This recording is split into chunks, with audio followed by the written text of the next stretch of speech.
All right, good morning. I believe we have a quorum. Could we have staff please call the roll? Chairman Moody, Present. Vice Chairman Moss, Present. Mr. Carter, Present. Mr. Pelham, Present. Mr. Adams, Here. Mr. Perky, Here. Mr. Giles, Here. Mr. Hampton, Present. Mr. Newman, Here. Mr. Stone, Here. Ms. Vanistel. Present. All right, we have a quorum. I'm going to call this meeting of the Tennessee Board of Utility Regulation to order. And the first thing on the agenda today is the reading of the conflict of interest statement. This board was created to act for the public welfare and in furtherance of the legislature's intent that utility systems be operated as self-sufficient enterprises. Board members are not authorized to participate in the discussion of or to vote on matters involving entities in which the board member has a financial interest, with which the board member has a conflict of interest, with which the board member has a contract of employment, or if there is any appearance of impropriety. Thank you. The next item on the agenda is the approval of the minutes. The board members have been. Yes, Mr. Chairman, do we need to disclose any of those if we have? Yes. If I may, I would have a conflict of interest with the city of Spencer, so I'll recuse myself from any Spencer discussions. Thank you. Duly noted. Any other conflicts need to be addressed? Mr. Chairman, I serve on the Moore County Utility Board, so I'll have a conflict on the Bean Station issue. Duly noted. And board members, I think y'all shouldn't participate in the discussion of the matter, but if any other board members have questions, I think you're okay to answer those. Thank you. You have all been provided the minutes from the previous meeting. I will entertain a motion to approve the minutes. So move, Mr. Chairman. We have a motion and a second to approve the minutes from the prior meeting. All those in favor? Aye. Motion passes. Our next item on the agenda is we have a water loss presentation. I'll turn it over to staff.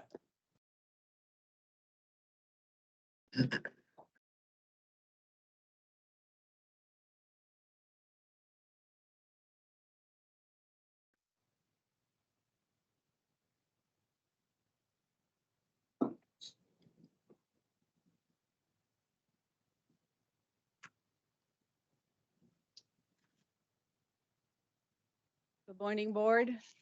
Can everyone hear me okay? Yes. Thank you. Thank you for having me. My name is Isabel Sendry, and I am the chair of the Kentucky, Tennessee AWWA section of Non-Revenue Water Committee. So the American Water Works Association is a big national entity that helps utilities and professionals within the water industry. And each, there's different chapters. The Kentucky, Tennessee chapter has a committee on non-revenue water committee. Me and the vice chair, Nathaniel Green, have been working with the controller, with Ross and Megan in the past few months on more opportunities for networking and informing the board on the topic of water losses. I know it's been a topic that this board has dealt with for many years. And in the past year or so, there's been some changes in reporting requirements. So we've been addressing these topics with the board, and they were kind enough to allow us this time to present on the topic to the new board. So thank you for having us. So just a little introduction. The Kentucky, Tennessee section is a professional organization. We've got over 1,400 members that work with drinking water industry in many different aspects of it. The national section was founded in 1881, and the Kentucky, Tennessee chapter was founded in 1925. And our main goals are just to offer professional opportunities and networking and guidance to professionals in the water industry. Our largest event is the Water Professional Conference, which is held every year. This year will be in Louisville, Kentucky during September 8th through 11. And if you would like more information about the section, you can feel free to go to our website. So the Non-Revenue Water Committee is an organization within the chapter, within the section that has over 20 members. They're mostly from Kentucky and Tennessee, but we have members throughout other parts of the US as well. And we have a wide range of professionals as well. We have engineers, we have utility employees, consultants, and suppliers as well. And really what our priorities are to enhance opportunities for water professionals to connect. We are part of the knowledge exchange group. So really we're just exchanging knowledge and giving people that opportunity to improve their work. Again, we're really grateful for the controller with the work that we've been doing with them recently. The latest work we've done is we co-authored an article in the Sections magazine. It's called Straight from the Tap, and we did a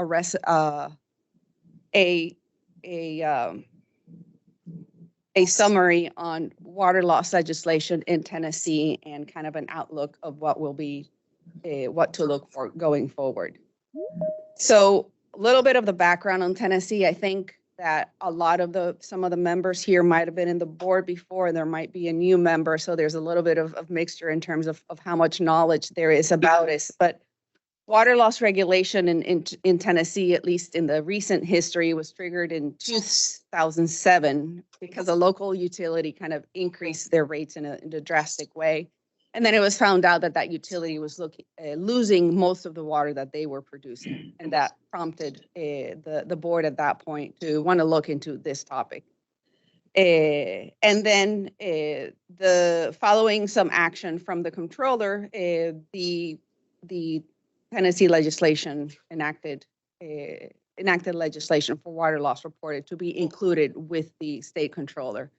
Now, this is a little bit different from how water loss reporting or water loss regulation is done in a few other places. A lot of times the motivation behind doing water loss regulation is coming more from a point of view of water scarcity and water conservation. But here in Tennessee, it's always been from the controller, more for the financial perspective of how that water loss impacts the water utilities. So initially, water loss reporting and the regulation was done using the term of unaccounted for water loss percentage, which is a concept that experts for a long time have been trying to get away from because it's not an effective way to measure water loss, and it's not an effective way to control it or to manage it and be able to see if there has been any progress within that topic in a utility throughout the years. So following that advice in January of 2013, the regulation was changed, and then the utilities were asked to use the free water audit software. This is a tool developed by AWWA with with a committee of experts that have been doing research on the topic of water loss for decades. And this was the tool that they had come up with as the best practice for accounting for water loss, for measuring water loss, estimating it, and planning for how to manage it in the future. The tool is based on the American Water Works Manual of Supply Practices M36, and that's just the manual that describes how to manage water losses, which starts with estimating it or accounting how much loss you have in a system. This was a Excel spreadsheet that was used for many years in Tennessee. But then since these sheets were not audited, there was no third-party validation that was occurring on the numbers that were being submitted to the controller. There were a lot of inaccuracies on the data that was being submitted. Some states that use this sheet for regulation and for water loss reporting, what they require is for a third party or an entity to do a validation, to do a review of the numbers that are being entered in there before the utility submits this to the regulating agency. However, in Tennessee, the controller went the other way around. So now what they're doing is they came up with another definition of water loss with a different report that is specific to the state. And then starting in 2022, the utilities were were mandated to use this form to come up with their water loss number. The controller came up with their definition of what water loss meant. It was just basically a simplified formula of the water that's produced minus the water that is sold is equal to the water loss, which is slightly different from the water loss definition that exists in the standard methodology. But I can point that out a little bit more later on. So basically, the way that it got modified to is that using that formula, if a utility had a water loss greater than 40%, then they would be referred to the board. And then they would be asked to fill out the water audit software in its latest form, which is version 6, by a third-party entity that is knowledgeable in filling that software. So that was the attempt to kind of filter through what are the entities that are more likely to really be having a problem, and then require those entities to go with the form with the complete assessment of water loss and have that filled out by a party that's knowledgeable in it, so that the controller can have more assurances that the data they are receiving on water loss is accurate and reflects the reality. So kind of shifting gears a little bit from what Tennessee has been doing historically with water loss reporting and regulation, I just want to do a little bit brief background on water losses. As you can imagine, it's a relatively complicated topic that's not just one thing. So having some form of understanding, I think, is helpful here. So water losses, I think everybody has a general idea of what it is. I think most people imagine a leak or that kind of event of water just flowing down the street that is coming out of your pipe, and it's not really meant to be doing that. And water losses has a very specific definition in the M36 method, and it is the kind of what is represented here on the table. It's the subtraction of the authorized consumption, so water that is authorized to be used for a certain purpose, minus the water supplied. Now, that authorized consumption is usually composed or mostly composed of your client's usage, your consumption, so all the customers that are out there in the street using the water, that's usually the bulk of the authorized consumption. And that's obviously sales in the comptroller's new definition. But authorized consumption could also be a use of water that is not necessarily a sale. It has an intended purpose, and it is being used in a legitimate way, but it's not generating revenue. So in the definition of water losses here, that component of water that is used but not generating revenue is still a part of the authorized consumption and not considered water losses. So water losses are divided in two main categories as well. You have what is apparent losses and you have what is real losses. So apparent losses is water that reached a customer. So the customer used it the way they were hoping to use it, but the utility didn't receive revenue for it.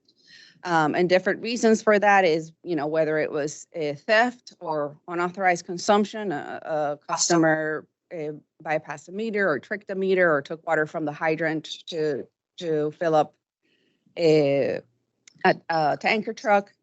Those are examples of apparent loss. Also malfunctioning meters. So if a customer meter that's measuring how much water a customer use is not measuring it accurately and is missing some of that volume that the customer received but the meter didn't pick up, and then the utility didn't invoice for, also becomes part of your apparent loss. And then the other component of water losses is real losses, and that's the component that everybody associates with water losses, which is just, leaks in water that's coming out of your system that you're not intending to. Tank overflows is also an example of a real loss. It's just water that wasn't meant to be flowing where it was going. So water losses cannot be measured. So how do you come up, or how do you know how much a utility is losing? So the water audit is the standard method for estimating how much water a utility is losing. And this is a method, the M36 method that I've been mentioning. It's a method for systematically accounting for your known volumes of water. So you know how much water you're producing, you know how much water your customers are using, you know how much water you might be using for those unbilled uses as well. So it's a standard method where everybody's using the same lingo, the same metrics, the same table and the same template, the same formulas to come up with the numbers of how much water they are losing or estimating how much they're losing. This also allows you to evaluate your data reliability, because if you're starting out with a wrong number, if you're not sure how much water you're supplying or you're producing, anything that you're estimating or calculating after that is going to have a level of error and uncertainty. So understanding how reliable and how accurate your data is also an important part of coming up with an estimate of how much water you are losing. And then communicating efficiency. We know that percentages might not be the best performance indicator that there is to measure your water loss performance. That metric is very influenced by other factors that might not have anything to do with the water loss performance itself. So they can be misleading. And also, they don't take into account other factors of operational limitations, cost effectiveness of operating your system when you're using just a performance indicator. So this method also gives other performance indicators that could be used to measure how well a utility is doing in terms of water loss performance. So I'm in the office of the controller here with the board. So what we're really here to discuss is what are the financial impacts of these water losses on a utility. We're all concerned with the utility being financially stable and viable. And the main reason why we're looking at all of this is making sure that that utility is financially stable. So the reason why we separate the different types of water losses, apparent losses versus real losses, is they have different strategies in order to manage them, but they also have different financial impacts to the utility. In the case of apparent losses, this is water that did reach a customer. So it wasn't leaked, it was used, and the utility could have invoiced for that. So when a utility reduces their apparent losses, what they're doing is increasing their volume of water that they're invoicing and that they're selling and they're getting revenue for. So the financial impact of losing water from the apparent loss category is reducing your revenues that are coming into the utility from those bills.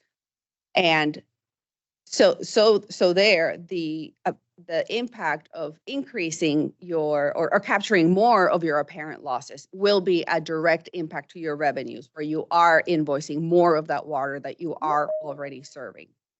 And the value of that water is determined by your rates. So how much are your customers paying for your water? That is the value of the losses that are happening through that type of loss. In terms of the real loss, in this case, the water never reached a customer, so it wasn't used for its intended use. So when you have excessive water losses, what you're doing is you're producing more water than what you need to produce in order to supply the demand for your system. But that water is just escaping the system, it's just being leaked out. So the financial impact of that water is more on your operational expenses side. So you're spending more money to produce more water if you have to buy water, if you import water from another utility, if you have to treat that water, the treatment chemicals, the electricity to produce that water are all the categories that would be impacted from that real losses part of your water losses.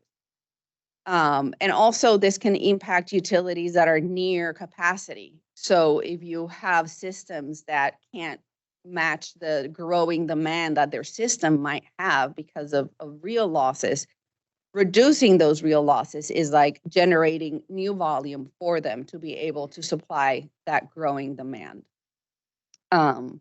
So when we think about the value of those real losses, the value is set more by your operating expenses or by the utilities operating expenses. Are they importing water? Is that water relatively expensive, or are they producing their own water and treating it in their water treatment plant?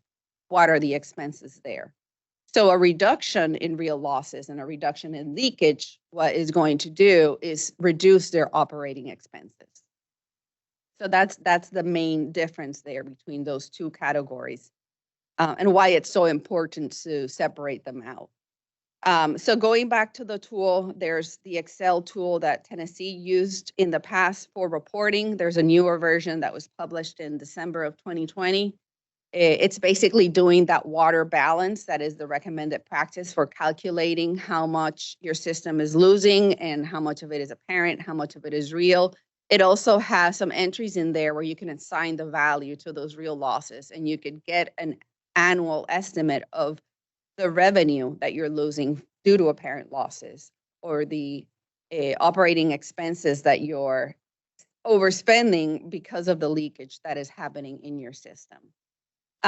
This is a tool that's required for several states when they're looking at water losses, and a few other U.S. government agencies are starting to use it for water loss reporting. AWWA did a survey recently in 2022, and there's about 17 agencies in Quebec that are using this specific methodology and spreadsheets. So I've kind of mentioned briefly a few of these, but the benefits of using this method is that you can assess your data validity or your accuracy. It has a way or a method for you to self-assess or to assess, is the data that I'm using reliable? The answer here says that I'm losing X volume of water, but is that answer coming from reliable numbers? Should I improve the measurements or the estimates that I'm using to come up with my answer? Or is the utility ready to start taking action on the answer on the level of water losses that they have at that moment? And sometimes the answer is that the data is not trustworthy enough at that point to start implementing management strategies, that the correct action for the utility at that point is to improve the data. And that's something that can be taken out from this tool here. It also explicitly provides for corrections of known errors. So for the example of the supply meter at your water treatment plant, if you know that that meter is over-registering, over-reporting your production, or under-reporting your production, you can make an explicit correction there, and it's something that it can be tracked. And also it has a category for your known uses that are not generating a sales or are not generating revenue. And I know that this is a relevant topic for some utilities here in Tennessee. Is something that has been brought up in the past. The current formula assumes that anything that is not sale is a loss, is water lost. But some of that volume, some utilities might have to use it for legitimate reasons, whether it's flushing their systems to improve their water quality, or a fire department that uses it for training or for flushing and testing the hydrants. So there are other components beyond the sales that should not be considered water loss, and can currently impact the numbers of a utility with the current formula, that are explicitly excluded from the water loss volume with the water audit method. And then the main benefit of this is just differentiating between what is real loss and what is apparent loss. And this is crucial in trying to determine what the next step for the utility should be. Should they start working with reducing their real losses or their apparent losses? That's something that this tool can help them, because the strategies for dealing with those types of losses can be very different. And then assigning the applicable monetary value to the different types of losses. That way you can know what is your financial benefit when you're dealing with water losses and trying to reduce it. is there better financial impact or financial value to dealing with one type of loss versus another? And then providing other performance indicators. I didn't go into any of the performance indicators here, but there's a full suite of different indicators that are recommended to measure the performance of the utility when it comes to water losses. So looking ahead for Tennessee here, based on the water audits from 2018 and 2019, those were the last few years that utilities had to use the free water audit software. And kind of redoing the calculation a little bit from that data, there's approximately about 100 systems that appear to be above the 40% threshold. That is the current target for the controllers. And then looking at those systems that are slightly below the 40%, but almost getting there, there's an additional approximately 70 systems that are close to that number. And not yet at the 40%, but about to hit it. And we think that if those systems don't start implementing water loss measurements or water loss measures or strategies, they are likely to hit that 40% in the near future. And when it comes with dealing with these systems that are above that target, the cost effectiveness of implementing water loss measures is very different for different systems.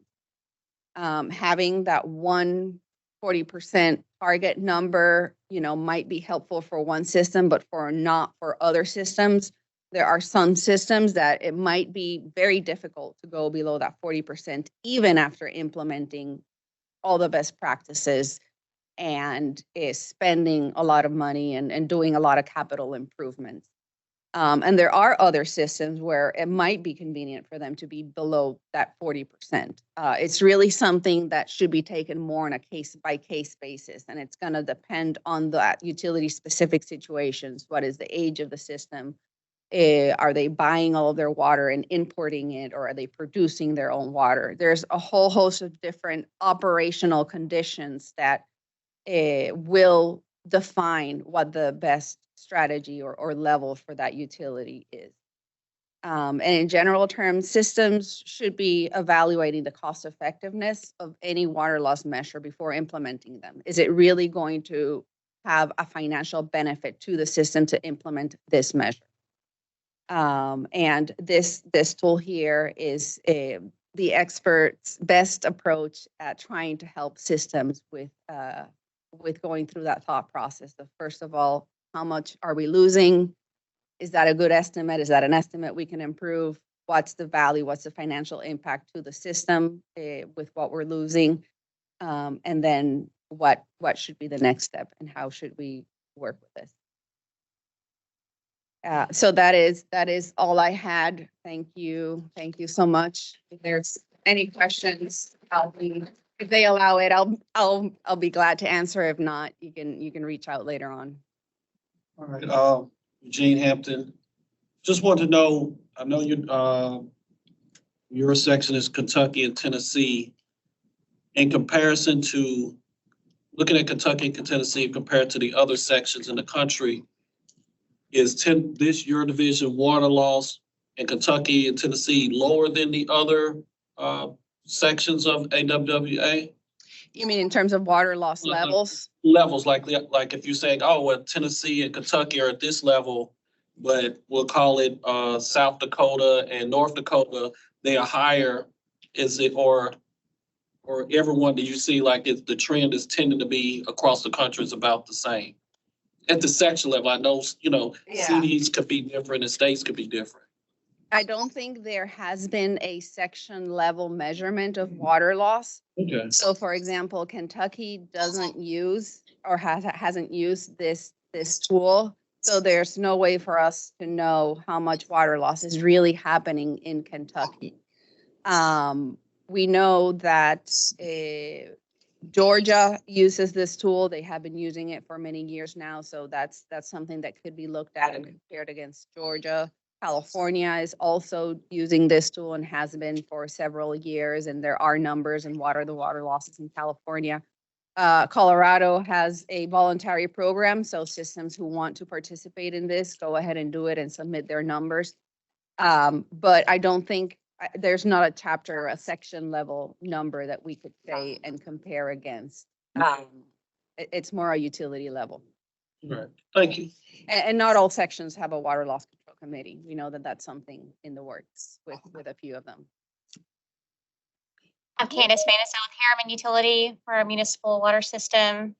Most of our systems greater than 50 years old, and we're one of the ones that repeatedly get on the list. And I just kind of want to know, has there been any study into, when you're looking at the data across the state of Tennessee, for example, has there been any study into, is it, is the age of a system statistically more likely to have higher water loss? We would assume so.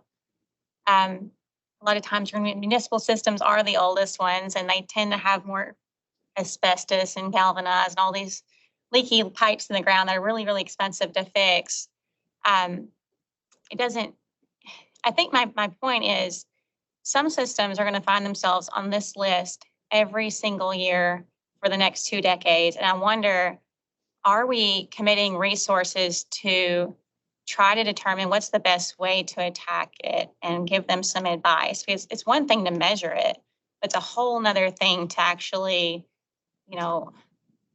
practices, finding the leaks is one thing, but it's a huge challenge to have the money to actually repair the causes of the leaks. And I'm very concerned about that. Yeah, that's a very, very valid concern. And I think that's a part of the motivation behind this methodology, which is you can measure it and know how much you're losing, but you also have to look at it from the perspective of the cost effectiveness of implementing whatever project, whatever capital improvement you have to improve, and then see whether that improvement really had that reduction in loss that you were hoping for. So always taking into account that cost benefit balance is a very important part of this analysis. It's not doing a blanket statement of saying everybody should be under 10%, which is what historically states have done in the past. And if you have a system, in old cities, Philadelphia, New York, all these historic cities that have pipes that are over hundreds of years old, those blanket statements can be are not beneficial from the financial perspective. There's a lot of work being done by a lot of members in the committee and a lot of utilities on what are the most cost-effective strategies. And the answer is, there's not one answer for every utility. The utility really has to go through this process of understanding what are their causes of their losses to try to come up with a strategy that would work best for them. But there's a lot of work being done by the non-revenue or the Water Loss Control Committee as well at a national level. There's also a Water Loss Control Committee. And there's even a North American Water Loss Conference that happens every 2 years. So it's a topic on the top of a lot of people's minds. On the state and federal loan grant program, one of the things they look for a certain percentage to be green, and fixing water loss is one of the, for a drinking water system, that's probably the best thing they can do to get green money is replacing the water lines. Because it uses less energy if you're not having to produce water that you don't end up selling. Yeah. Replacing water lines, would probably help with that. It's, I think, something that's not going to be accessible to every utility, and certainly not for 100% of their system. They also, if they consider that the newer line's going to have better flow. Yeah. But I think it's only the target's 20% of the funding. No, it's not a mega funding. Yes. Does AWWA have a recommendation or a suggestion that would alter the way that the comptroller evaluates that 40%? And I understand part of it's the verbiage of non-revenue water, which is probably what I would consider it to be, as opposed to water loss, the apparent and real losses. But is there any suggestion? Because most auditors aren't going to have the technical expertise to evaluate the AWWA form. In dealing with board members, elected city officials who may not understand that, I think that's where, as I've seen this board, the initial 40% is drawn as kind of a 30,000-foot view, produced versus sold to establish non-revenue. Then anyone who hits that 40%, now they are typically directed or requested to do the more in-depth AWWA audit. Is there any recommendation or suggestion from AWWA to this board? Believe that the way that they're moving is to do the water audits using the software with some level of validation. At a minimum, a level 1 validation, which is where you're looking at more summary data to try to identify any potential problems in the data. And then if necessary, moving on to level 2 or level 3 types of validations. But the sure main recommendation is to start out from the sheet and then try to get the sheet as correct as possible. With the understanding that it's not going to be 100% correct all the time. You are going to have some numbers in there that are going to have uncertainties. But understand that uncertainty and mitigate for it. Any recommendation to this board of things that we should or could do differently than first line and then the audit as a secondary follow-up? Let me check in with the committee at the national level and I'll get back with that one. Thank you. Any other comments from the board? Thank you very much. Thank you so much. Very relevant Appreciate it. information. Good stuff.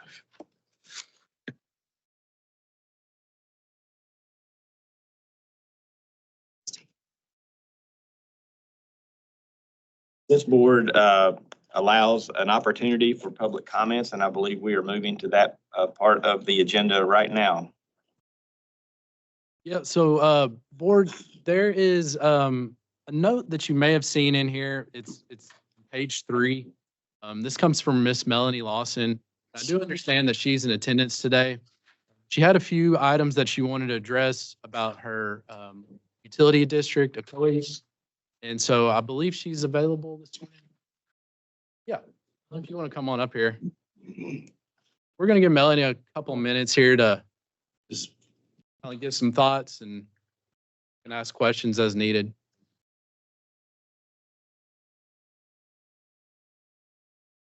Good morning. My name is Melanie Lawson, and I'm here as a Bradley County resident, Tennessee, who's recently faced an unexpected and overwhelming issue. It was an underground water leak at my home back in the middle of the cold snap of last year, the end of December.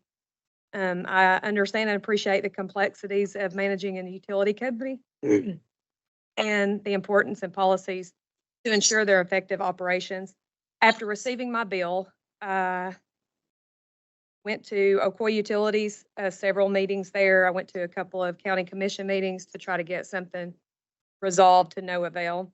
Then I took the initiative to understand what my options might be. In my research, I came across the Tennessee Code 7-82-702B, which outlines your powers and duties specifically regarding the justice and reasonable charges of a utility bill. From what I gathered, this legislation empowers you to review my case for unseen instances like mine. That leads to the potential unreasonable financial burden on the customer. It's clear to me that neither I nor the utility company easily detected the underground water leak because they do not have the up-to-date equipment they need. Given these circumstances, I believe it falls within your spirit of the law and your authority to consider whether the full cost of the charges to me is just and reasonable. It doesn't seem fair to bear the entire burden for something that is truly beyond my control and the detection of my control. Therefore, I respectfully request the board to consider and remedy the nature of my issue, whether that be waiving the bill or significantly reducing the bill. I trust your judgment in finding a fair solution. And I'm looking for answers on a few questions that I have for you that Ocoee Utility Board could not answer. Neither the County Commission could not answer my questions. How can Ocoee Utility Water District district sign their customers up for services that, and not allowing them to choose which services. I had no idea that I could sign up for a serve line protection. I did have the leak protection that covered a little bit of my cost of the $6,000 water bill that I received. Why am I and 8,100 customers paying for an impact fund? That's automatically charged to my bill every month and every other person in the county's bill. And I'm not sure what the impact fund is for because they're not going to help me with the impact that it had on me of the $6,000 water bill that I received. Also, how can they charge someone for a leak when they don't even have an up-to-date system to detect the leaks? There is another utility company in Bradley County that has a detection leak, and they call their customers. Also, how can they set up their customers on a payment plan in which they know nothing about? I received a payment plan signed by their manager. I'm not sure how that's legal. They then turned my water off at the meter, even though I have never been late on a bill. I've paid extra on my bill since my water leak, and they still turned my water off, shut my water off. And I was also wanting to know who regulates Ocoee Utility District. I'm not just here for me. I'm here for the 8,100 other customers in Bradley County, some of Polk County. I'm not the only one. I've had many people reach out to me about their water bills since I have received my $6,000 water bill. And so I would just appreciate any answers that you could give me and my situation that I'm in. And Thank you very much for those. Thank you very much for those comments. And I'm sure maybe some of the board members might have some questions or comments. But before we do that, I'd like to hear from our staff attorney on our authority. Yes, sir. I just wanted to clarify the posture of this. We reviewed Ms. Lawson's customer complaint, and I did not believe that we have jurisdiction to hear it. However, we said that we could put Ms. Lawson on our agenda so that she could at least appear. If the board believes that we do have jurisdiction over this complaint, we're happy to reconsider our decision, and we can schedule an informal hearing for our next meeting. But at this point, we're not here for an informal hearing. It's just a matter on our agenda. However, y'all are certainly free to ask questions, and she can provide any answers she's available for. So do we have any board members that have some questions? I do. You're recognized. So have you been in front of their board, file an official complaint? Yes, which I think is protocol so that we can then, is that correct? Yes, sir. She has been in front of her board. It's the, there's only roughly four things that we can hear. I can pull those up if you'll give me just a minute. While you're doing that, can I ask another question? You're recognized. So are you part of the serve line program or did you opt out? on their sheet that you fill out when you go in to sign up for their services, there is no checkbox if you want anything. I would have signed up for everything had I known that I could do that. So if I and some of my fellow board members may need to fix, but I think with ServLine, you have to opt out. I would assume you were opted in automatically. That's the way ServLine works. It is on Cleveland Utilities in Bradley County. It is not at Ocoee Utilities. Some do, some don't. Oh, okay. I apologize. That's how it's set up. Yeah, then one final question. Can anyone speak or can you speak to Ocoee's water loss, leak detection or leak adjustment policy? Have you been exposed to that? They don't have one. Oh. All they told me is that whatever water comes through my meter that I'm liable for. And I'm just not understanding that. Like, if they don't have a system to detect a leak, which they sent me a data sheet. And I'm really confused on how they can send you a data sheet, which showed when my water meter started like losing water, where I started losing water. And I never lost pressure in my house. Otherwise, I would have known I had some kind of issue. But there's not anything to detect that. So that's why I'm kind of confused on how to charge you that. I manage a small utility similar in size. And so part of that, at least with our system, we do not monitor real-time consumption. But we do have the meters that we use have a digital memory so that we actually see that snapshot once per month when we come by to collect the data to produce the bill for the consumption. Then if there is a higher usage, we can go back and download that consumption on a gallons per hour rate is the way that ours are. And so that I can recreate when a potential leak or an unknown consumption began and if it stopped. So I would know the start and stop times from that data. But it's not something that we, even smaller utilities typically don't have real-time data unless they've gone to a more upscale AMI system that they're going to know every night that would download. Most utilities are only going to see that once per month. And so then the consumption that's generally billed to the customer that goes through, you are somewhat dependent on, is there a pressure loss? Is there air? Is there any disturbance in your service that would be, kind of that relationship back and forth?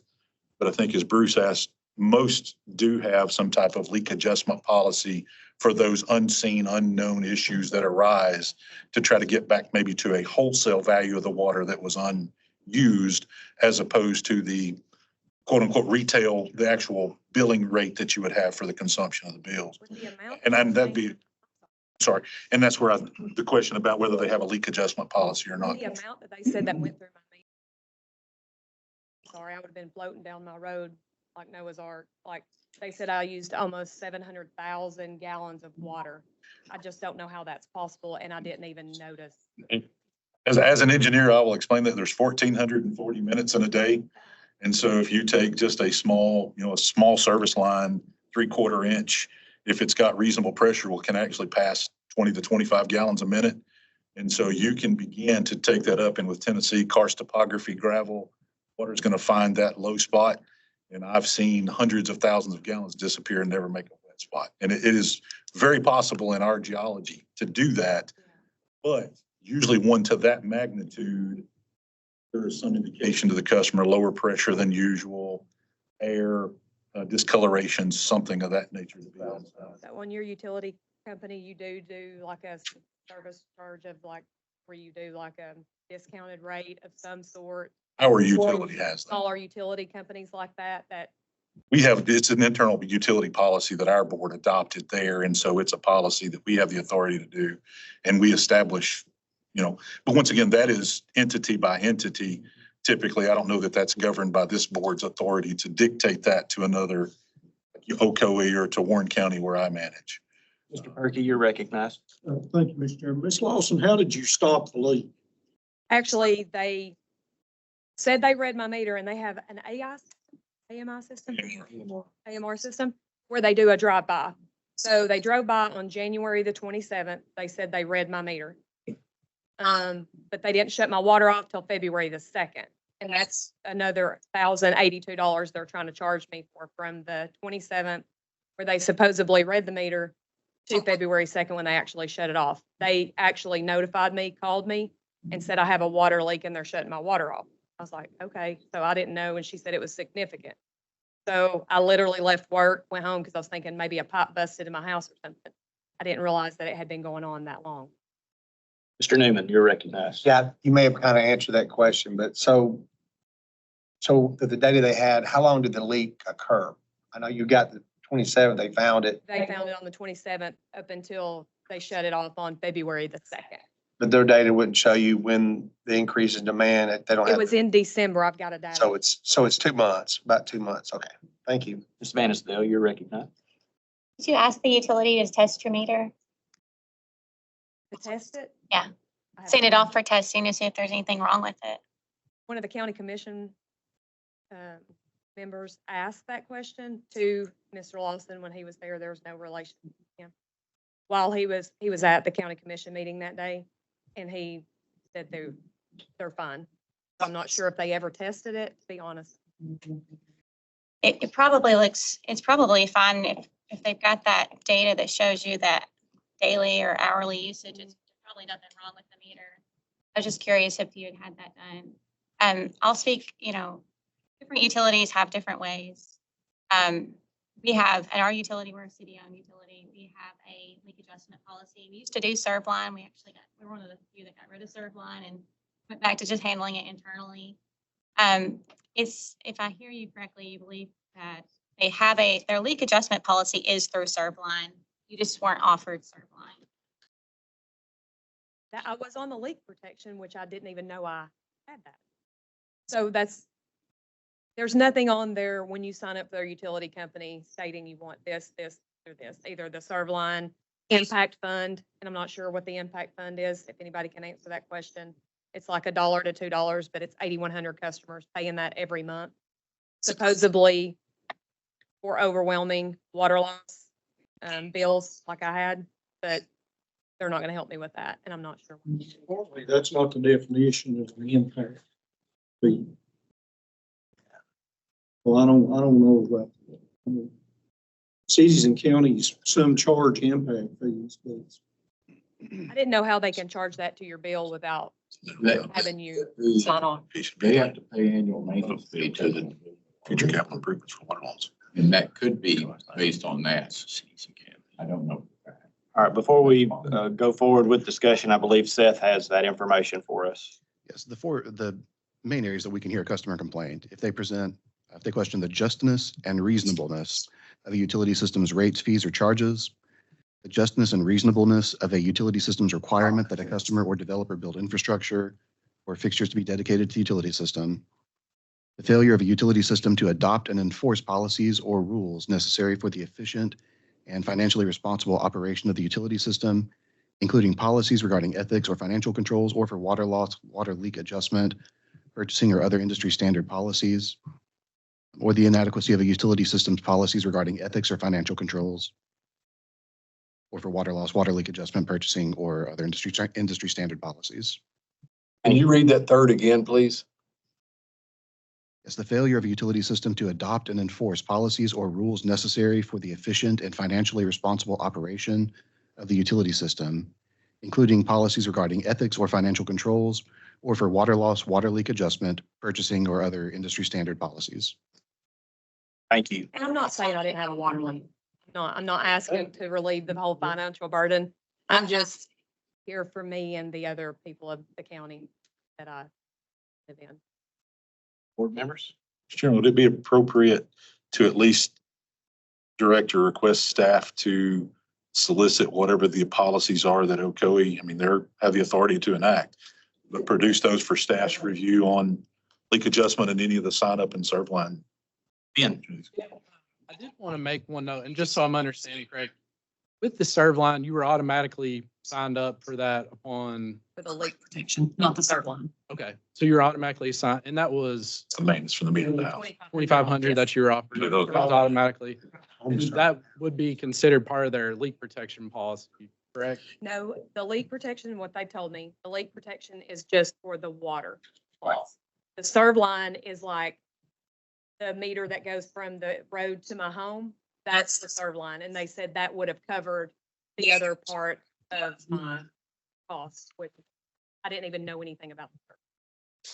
So.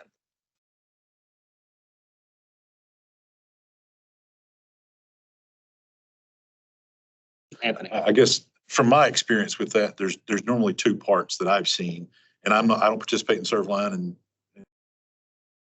have my opinion of what that benefit is to the customer, but typically what I've seen is there is an automatic, if the utility adopts that, or a city, then you're automatically enrolled and you have to opt out once they advertise that it's there. So then they're going to add a monthly fee that then provides a certain level, $1,000 or $2,000 leak adjustment capacity that's automatic, so that the utility is not out any revenue. So in the leak adjustment policy if we adjust it, then that's lost revenue, as we talked about for the non-revenue water.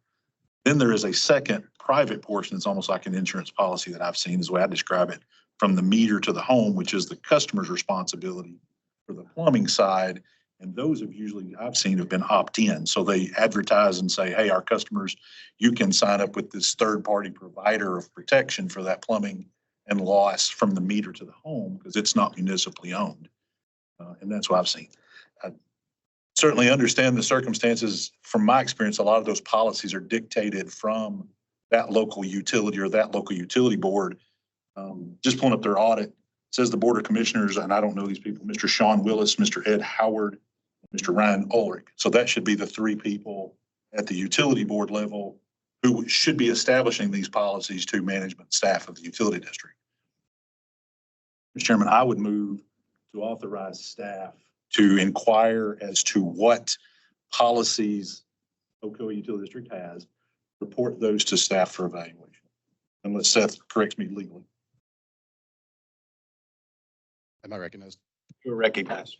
And Mr. Spellman, I'm not trying to correct you, but I believe we have somebody from a COA utility district online. If we want to take if they are actually there and we want to take just a short recess, staff can discuss the matter real quick. We could have an informal hearing today if the COA utility district is actually present and is willing to, I don't know, waive any notice. There's no legal requirement that they have notice or that they're even present, but Can we go into recess with a motion on the floor? I'll rescind if necessary. We are recessed. thank you.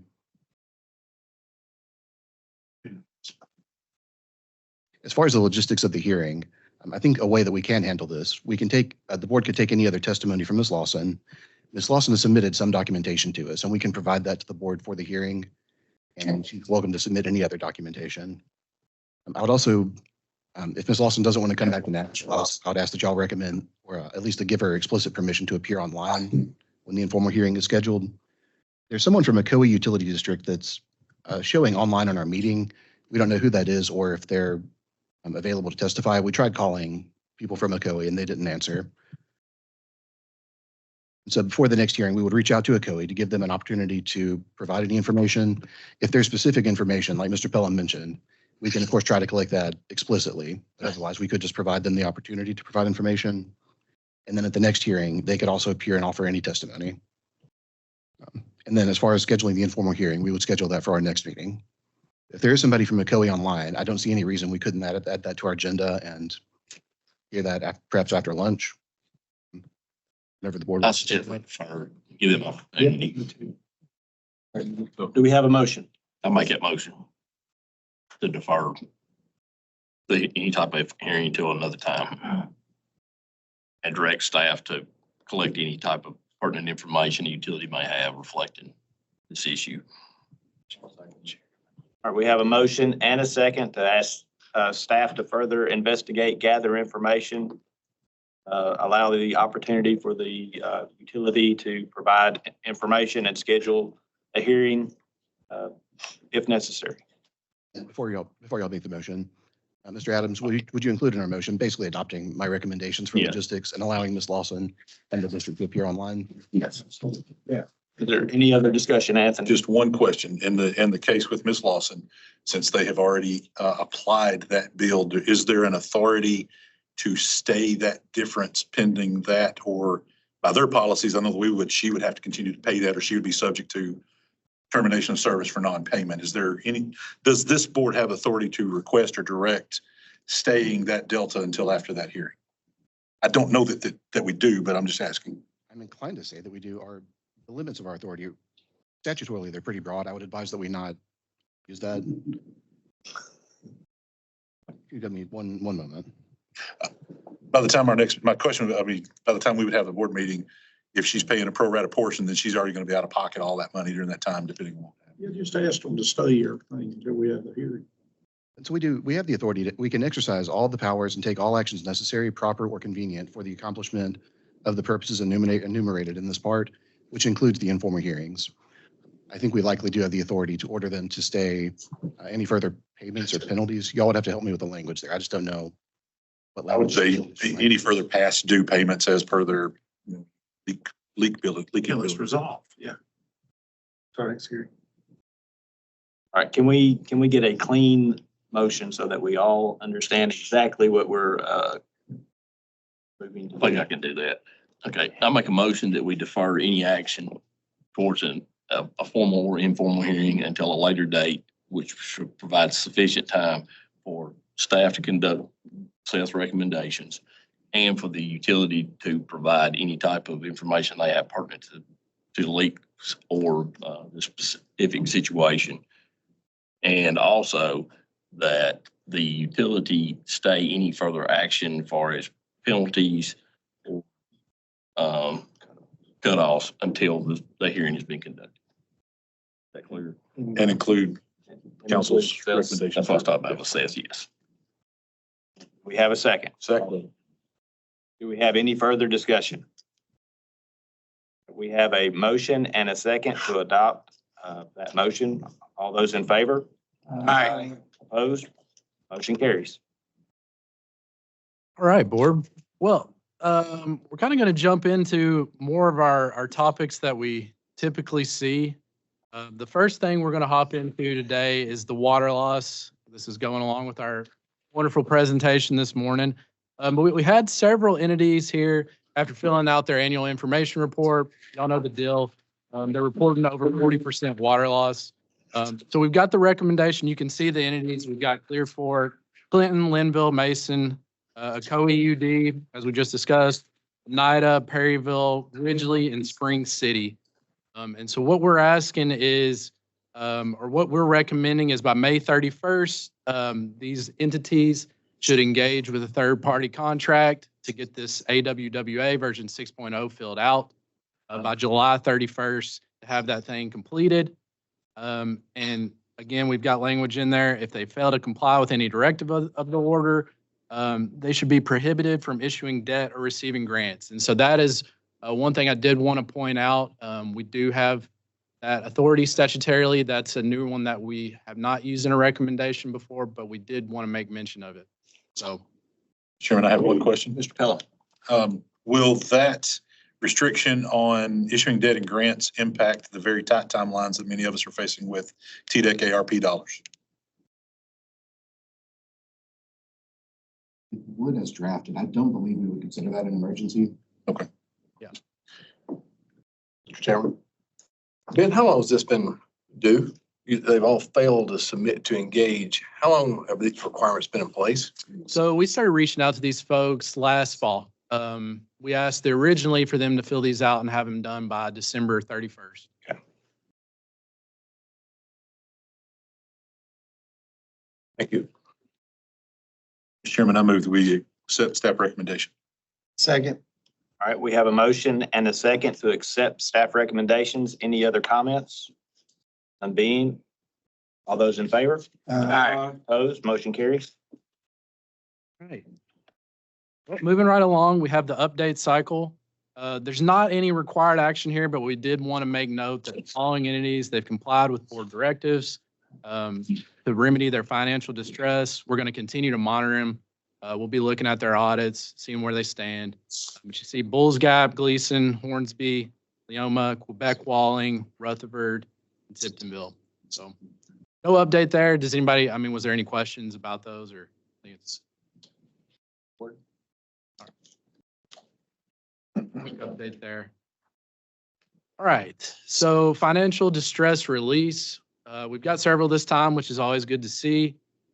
All these entities, they complied with our directives to remedy their financial distress. We've got Collinwood, Dyer, Greenbrier, Spring Creek Utility, Warburg, and Water and Wastewater Treatment Authority of Coffee County. Our recommendation would be to officially release these entities and allow us to close the case. Any questions or comments from the board? I'll accept the motion. Make a motion. Second. Motion and seconded to accept staff recommendations to remove these financial distress entities. Any other comments? None being, all those in favor? Opposed, motion carries. All right, boards. So on to the training violation referral. So again, I'll just point out, these are entities that we've been reaching out to before Christmas, and they, you know, have not been able to get training statements back to us for commissioners. You see, we've got Atwood, Big Sandy, Bluff City, Churchill, Clear Fork, Gleason, Oneida, Robbs, West Point Utility District. So essentially in the same vein of the water loss. Apologize for that. By May 31st, we're asking. Assistant.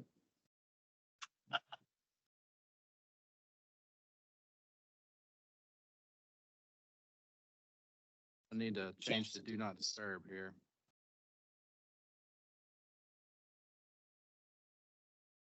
Sorry about that, everyone. So again, training violations, we're asking that these entities by May 31st provide proof that all their members of their governing body have taken their 12 hours annual or, you know, utility training, at least in their initial year or the 3-year continuing education period. We're asking that they show proof. We've also added language on there that if they fail to comply with this order, they're going to be prohibited again to issuing any debt or receiving any grants. Again, that's a new one that we haven't used in the past for these cases. With that. And also, if you see highlighted in your updated order, there are some specifics that we did want to point out there. Seth just made a point of that. So there are some, we do want to give leeway as well if there was an emergency situation. And also point out that this, like if it was a municipality, this would be specific to the utility system. So if you had a park going in or some other part of your municipality, this wouldn't affect that. What about, don't we have the authority to remove commissioners on the utility side? That's a good point. Seth may be able to speak to that, but yes, that's the case. Yes, we do have that authority. We wouldn't specifically recommend it in these cases, but if the board votes that way. Again. Sure. So I'm just thinking, you know, if the law is there, we should take into account. So is it like on these 8, is it one member on, or is it, would you say like one of them has most of the board? So in certain cases, it could be maybe just one. You know, I think last fall we had a bunch of instances where it's just maybe one member's hanging out there. You've got everybody up to date. But then in some cases, you're looking at multiple, or, you know, people are right there. The thing behind it is we have 17 hours of free training out there. One of our big initiatives this year is going to be adding more training. You know, we got TAUD in the room. They put out a bunch of stuff. MTAS has this, CTAS, plenty of opportunities to get it. And so that's, but like I said, it could, to answer your question, it could be some and all. Okay. Mr. Chairman, ask a question too. Sorry. You finished? I'm done, yes, sir. Mr. Pelham. This may be a question for Seth, but I think it may have been Mr. Perky that mentioned this once before. For any council members or board members that are deficient or negligent in satisfying this state law requirement, do we have the authority to also possibly include suspending their monthly compensation until they comply? Again, I think we have that authority as it's written in the statute. I would, again, suggest we don't abuse that authority. I don't know that I would consider this an abuse. I would be comfortable writing that order I would be comfortable writing that order for y'all. That would be my initial thoughts, is to further bolster staff's authority to include, hey, if you're not going to comply with state law and not get the training, that you shouldn't be compensated. Well, and the commissioners can't be reappointed, correct? Legally, no, they often are. Want to ask any questions? Not all. Mr. Chairman, I would Entertain a motion. I would move to accept staff's revised motion that has the highlighted in yellow, and to further add authority to allow staff to order staying or prohibiting compensation for, if it's only one or the entire board, whoever's deficient in that that's causing it, they have the authority to withhold that at staff's discretion. I don't know that I would be comfortable with staff having that discretion. I think I might prefer that to be a board order. Okay. Then, Would you be amenable to add that to number 2? That, just another comma and add that? yes, sir. If the compensation would be held, Compensation would cease. effective immediately until said time that they complete the required training. Yes.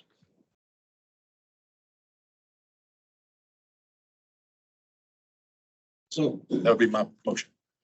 Would you please restate that in full, please? Yes, sir. I would move to accept the modified recommendation from staff as presented, with the addition, to add a comma, that the compensation to any deficient member be ceased effective immediately until said time that they become compliant or provide that proof to staff.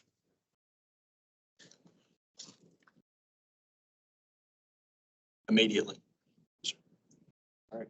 That way there's nothing in the past that would have to be reconciled, but any compensation from now until they became compliant would be held, or should be held. Do we have a second? I'll second. All right, we have a motion and a second. Another question. So with this, I disagree. So the member will go to the board meeting, not get paid, still vote on all the activities of the board. Then once they take the class, would they get retroactively paid for the time they didn't get paid? It would not be my Or would this be deduction. a month one, you wasn't compliant, you're never getting that money? Well, because I'm thinking about the utility I used to work for, it was the payment and insurance, like, so that's, for some of them, the insurance is what, the reimbursement or just the insurance is way over. So if they're on the utilities insurance plan, the utility still pays their insurance, they still will get some level of compensation versus the ones who were reimbursed. If I could clarify this, Mr. Chairman, I would want to take your point, I would want to hold any compensation, whether it be the per diem or the reimbursement for insurance or any other benefit for the period that they did not comply and it not be rolled forward and made retroactive. So if it took them 3 months, then in my opinion, they would miss 3 months per diem and 3 months insurance reimbursement. Hopefully to motivate them to get compliant as quickly as possible with all the many avenues of training. I used to have to write the checks. So I really. And to me, it's kind of ridiculous that they're not already compliant for something with so many opportunities. Well, here's what we know, Red, at a minimum. They can take a day, go into the utility, put them online and do their training. Right. Okay. There's no reason not to be trained in this after 11. No, I agree. Yeah, I agree with that yeah. part. To clarify, what I would hope my intent would be is they did not get compensated, not even retroactively, Okay. for any time period that they were not compliant. Beginning effective immediately, so that there's nothing to look Yeah. back on. Yeah. But until they got compliant and could provide proof to staff that they just didn't get compensated. To me, that makes more sense than saying we're going to remove you as commissioners. Yeah. And to include not only per diem, but But it's- any compensation. But they would have until May 31st to show that documentation. So they have time to get current. Yes. You can get it tomorrow. Yeah, or tomorrow. Yeah. Not taking away anybody's insurance today. All right, go ahead. Just to be clear, the current motion, they would have until May 31st to get current, pursuant to Chairman's statement. That was not the way that I made the motion, is that compensation would cease effective immediately until they became compliant. Okay, so the motion on the table is for it to be effective. From insurance, they just wouldn't get reimbursed for it, for most of them. April the 1st, that way you can get a couple of weeks and then. Okay. A sidebar was to recommend April the 1st, so they have a couple of weeks to do that. So I would amend to become effective April 1st until September. I would feel more comfortable. They get busy, they got it done. Well, and the recommendation for everything is May 31st. So they'd make everything clear. So I amend that to Let's start over. initiate. Thank you. I rescind all of that. We'll start over. Always did it. Let's go. I got one more point. All right, when are they gonna be notified? Because you don't want to notify them. So, yeah, I think this is what I feel comfortable with. Of course, we're going to send these letters out, but I think with our staff side of this, if this were to pass, we'd be reaching out to them, by phone, email, we'd be getting in touch with them. Good. Okay. It can sometimes take a little bit to issue an order. If compensation's involved, I would get that done as soon as I could. Chairman, 2 weeks. I would move that we accept staff recommendation with revision as provided, with one addition to include anyone who is not compliant with the training requirement on or before April 1st, that any of their compensation be withheld until such time as they become compliant at that point. Is that clear enough, council? But not retroactive. Not retroactive. Anytime that they're not compliant, I would not anticipate them to be compensated. Do we have a second? I second. We have a motion and a second. Do we have any further discussion? None? Hearing? All those in favor? Opposed? Motion carries. Board, so I failed to mention earlier, we were planning to take a lunch break. We really haven't even gotten to the meat of all of our items. And before we start that, I think it might be a good time just to take 30 minutes, if that would be permissible to the board. I know we had a short recess earlier, but All right, this board is in recess until 12 o'clock noon. Back into, the, regular order and manager cases. Staff. all right, board. Well, we're chipping our way at it. The first one that we got going into our manager cases, it's the entity of Bean Station, okay? And so just high level, I think what I'm gonna do here, I did want to make a few points. This is about a petition for a new wastewater system in Bean Station, okay? It's gonna be in conjunction with Morristown Utility Commission as well as Bean Station Utility District. What I'm gonna do, if you jump down to 19 in your packet, this is the actual approval, or excuse me, a petition here. So a few things I did want to just point out, like I said, as we're looking at it here. This would, like I said, it's going to be for a wastewater treatment. Bean Station Utility District would be doing the billing. From what I understand, Morristown Utility Commission would essentially be managing this system. They'd be over operations. They'd have a licensed operator to run this system, and they'd more or less be dedicating their staff to managing this. There has been resolutions passed between both of these entities and Bean Station. Another highlight I did want to point out, there could, the thing with Morristown, I know we're saying Morristown Utility Commission, that's a big piece of it. Morristown actually can't take on anything outside of their county right now, unless there were a private act to change that. But as it reads right now, they have to stay within Hamlin County. And so that's kindly where these resolutions are being passed to service it. That could be something coming down the pike. We may discuss that here after a little while. From what I understand, we do have some folks from Bean Station, Mayor Ben Waller's here with us, as well as some consultants from MTAS and folks that have come up with this petition. Another thing I did want to point out about this would end up being about a $2 million project. And I think we'll get more into some of the details. I'm sure y'all are going to have questions. But first, I did want to just go ahead with our recommendation from where our staff is taking a look at this. We've had several meetings with consultants as well as Bean Station governing members about what this looks like. We've kindly went through the numbers.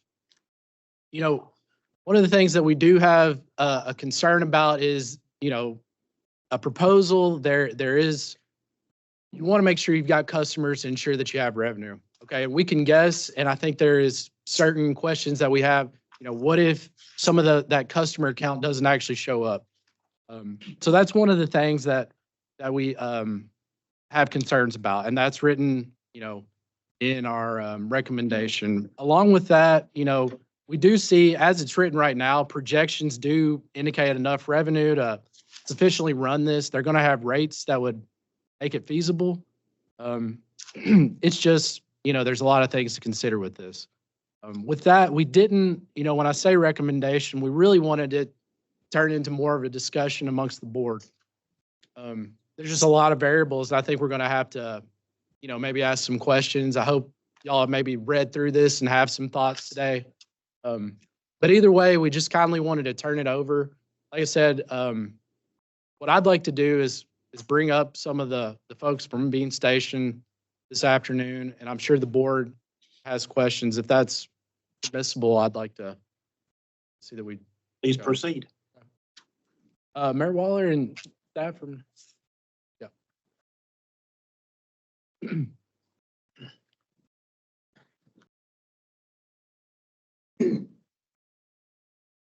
They're gonna speak or we start asking questions. Speak. Hello, everybody. Thank you all for listening to our proposal. I'm Mayor Ben Waller, Bean Station. This is Mr. Kenny Wiggins from MTAS. Little history on this. This has been a project that's been tried to happen for 20 plus years. And we actually have our second mayor in the town of Bean Station here today with another utility, Mr. Rick Brewer. He worked how many years? 10 years trying to get this going.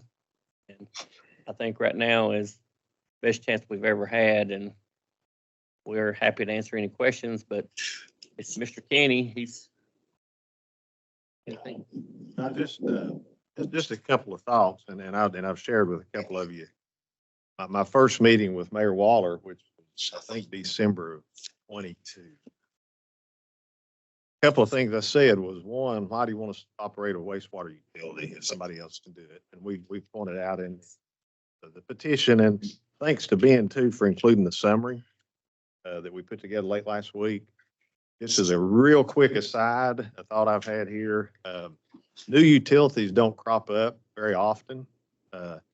It may win, lose, or draw today or in the months ahead. I think it'd be really good if the comptroller got with us and used us as a guinea pig of here's steps A through Z that you go through. Because the best we could do is do the TCA, which ended up a 200-page document that nobody's got time to read. So the little summary that after talking with Ben and Ross last week, the little, what I would probably call now an executive summary that's in your packet. I appreciate him providing that. We've got some hard copies. It maybe again, just as an aside, come up with a process on what does a new utility do? Because I cannot recall in my memory either as a operator or working with boards and such, a new utility in my probably has it. So anyway, mentioned that to the mayor. Of course, Morristown can't cross Hamlin County. Station Utility District is not interested in adding wastewater to their service list. The other thing I mentioned to the mayor, not realizing we'd be before this board, is I did not want to present a utility just in general that someday is going to sit before this board. Because on the surface, excuse me, a small utility, municipal or UD is typically what falls under the purview of these regulatory boards. So we've worked through this. Okay. We've worked through this. And what we do have, and Travis Bishop, UTM task consultant, financial, has carried a lot of the load as far as financial goes. But what we have tried to do is be very, very conservative. Out of the initial customer base of 120 or so that would be served by this first phase, year 3, we're looking at, we projected about 58 being connected. We've tried to be very conservative on the revenue side while also being conservative on the expense side, so that we're making sure we're presenting a utility that will float. One thing we did include, and this was pointed out again in the summary that we put together last week, that's buried within that 200-page document, is there is the requirement by Bean Station's sewer use ordinance, which has been passed, that within 24 months of service being available to that customer, Mr. Wiggins has customer service available. If I do not connect within 24 months, I got to pay the base customer bill. So it's a cash flow that would help to address any non-connects. And that's built into Travis's projections, is that base flow of unconnected customers that are paying that ready to serve fee, because it's there for them. We've included aside from one known development, is coming in. We've included no new development.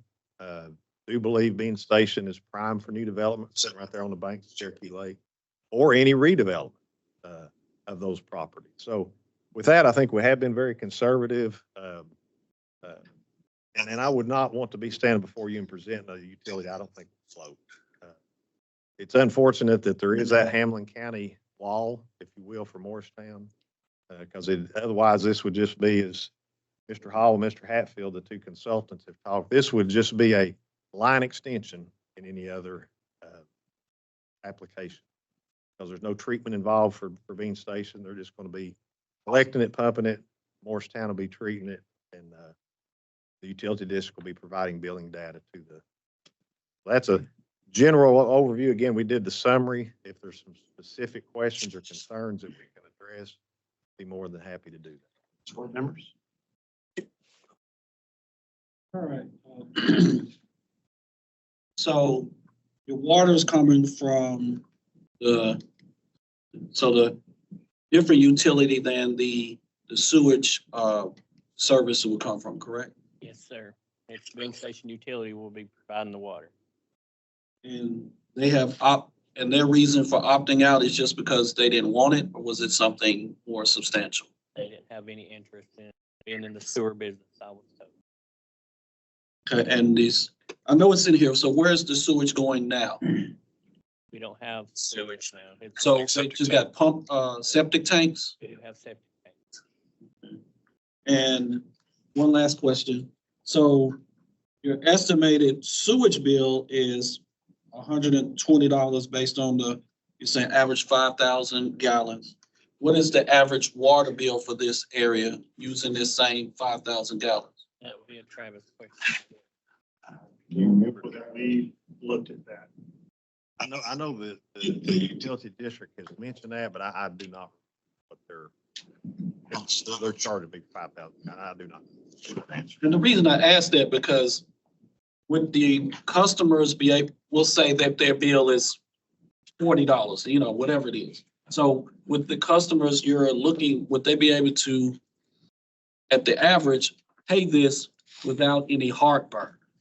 Because $100 just for sewer seems like a lot. And that's usually 3 times what water costs. And I'm just looking at using the numbers in your executive summary.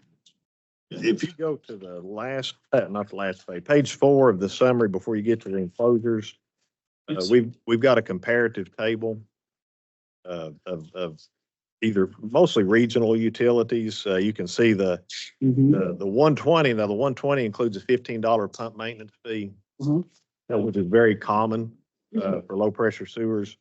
I don't think any of the utilities listed in that table have that fee attached. So anyway, saying that to say this, it's comparable. The utilities in the area, which I mean, they're also having to pay that, like you said, 30, 40. And as y'all know, it's very common in this day for sewer bills to be a multiple. Yeah, but multiple, Yeah. 2 to 3. Yeah. So it does, I mean, it does compare well. And they, again, being very conservative, we're in about if you take that pump maintenance fee out, we're in the 75th percentile with what we're projecting here. And that's including some pretty low sewer bills when you scroll down through there. Based on the 22 audit, their 5,000 gallon water bill would have been around $46. Okay, so you're about 3 times the sewage is. Based on the 22 audit. And one more, you said these 4 customers, you know, the total of a 3-year period, it's about 120. Does that include any of those individuals or entities that would opt out? Because I know you said you want to give them, the people who opt out, you still gonna have a minimum bill. There would still be the minimum bill, which is fairly common, wastewater utilities that want it available the defined period of time, and after that time, you'd pay that base customer charge. So are those entities included in this customer number? Yes, sir. These are pure, so this customer number includes the people who would be full customers and people who would be minimum customers. Correct. That's correct. And the assumption now is at the end of year 3, there would only be about 58, less than half.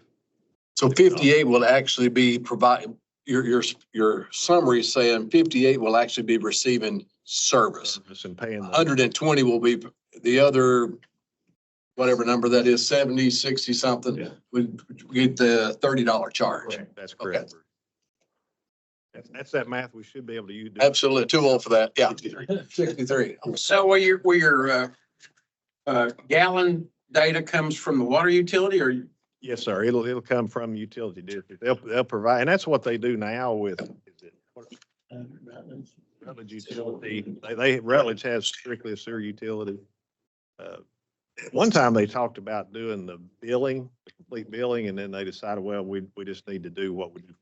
So they'll be providing the consumption data to Bean Station. They'll produce the bill. Another important thing to note that we put in the summary, is as a customer, if let's say I was a customer of Bean Station, I can't just pay my water bill and refuse to pay the sewer. Well, I can.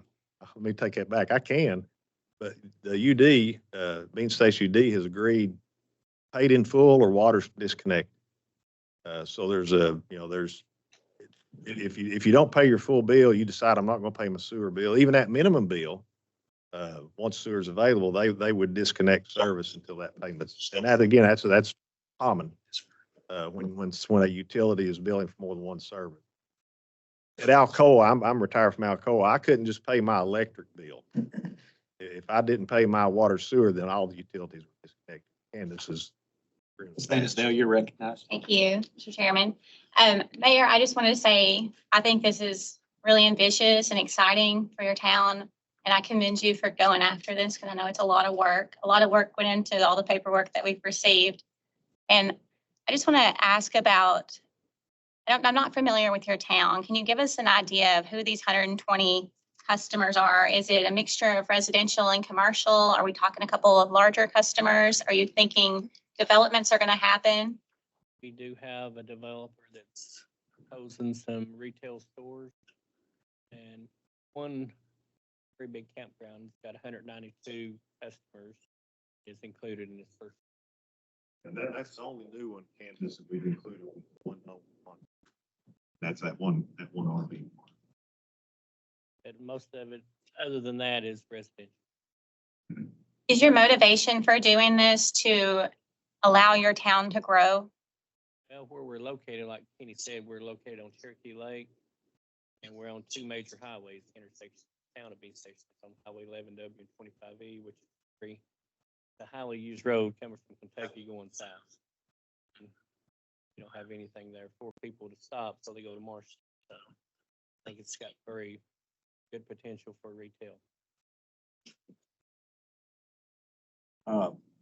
I'd like to say, I'm with the Water Division of Water Resources, and our permitting people have looked at it as well, and they were concerned that the 2.3 million amount doesn't appear to cover the side streets. What the PER they've got doesn't include the side streets, which would bump that 2.3 million up. Hatfield now has revised that. And I don't think that's been submitted. Okay, but that Because we've been held up, and I'd have to get John to either amen me or tell me I'm wrong. The plans review has been stopped at this point until the SOP is issued, which then requires this board. That's how we came to find out we had. So what they hold does not have that low pressure. Actually, the first phase with the low pressure added is a few dollars less than what they had originally estimated. So Pelham, you're recognized. Give him time. I just had a couple of questions maybe for you, Mayor, and for you, Mr. Wiggins. Number one, to the town, are you already familiar in your accounting with separation of general fund versus enterprise funds? Yes, sir. To realize this would be a separate enterprise fund to be held. Good, clean audits the last couple of years, no issues from state comptroller's position with the town of Bean Station? Their ability to manage a new enterprise fund like this? I don't think so. We've had to change auditors. I know we've been late because of auditors. The previous one we had, David Ellis, the lady that did her audit, she would work on the audit till December or January when tax season would come along. She would put us on hold because she done all for regular people because I guess that was her moneymaker. That would cause us to be late every year. So we changed this year to Crane Thompson and actually got done this year pretty much on time. So just from an operations standpoint, just an observation, it is a higher than I would normally see onboarding cost for that total capital outlay for the total number of customers you're getting. Your onboarding cost per customer, if you get the full 121, is going to be north of 18 grand per customer.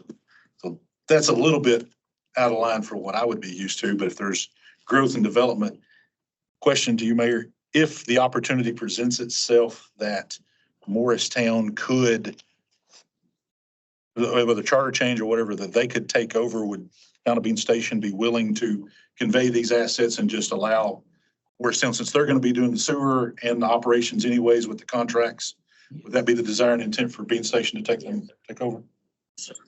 And one last question, this is just a technicality thing because it's something I don't necessarily like, but it may be a comptroller. Notice in the documents it said that there would, you're planning on modified approach method for depreciation, going to maintain that level. That's just a personal concern that I have for that operational performer that was issued.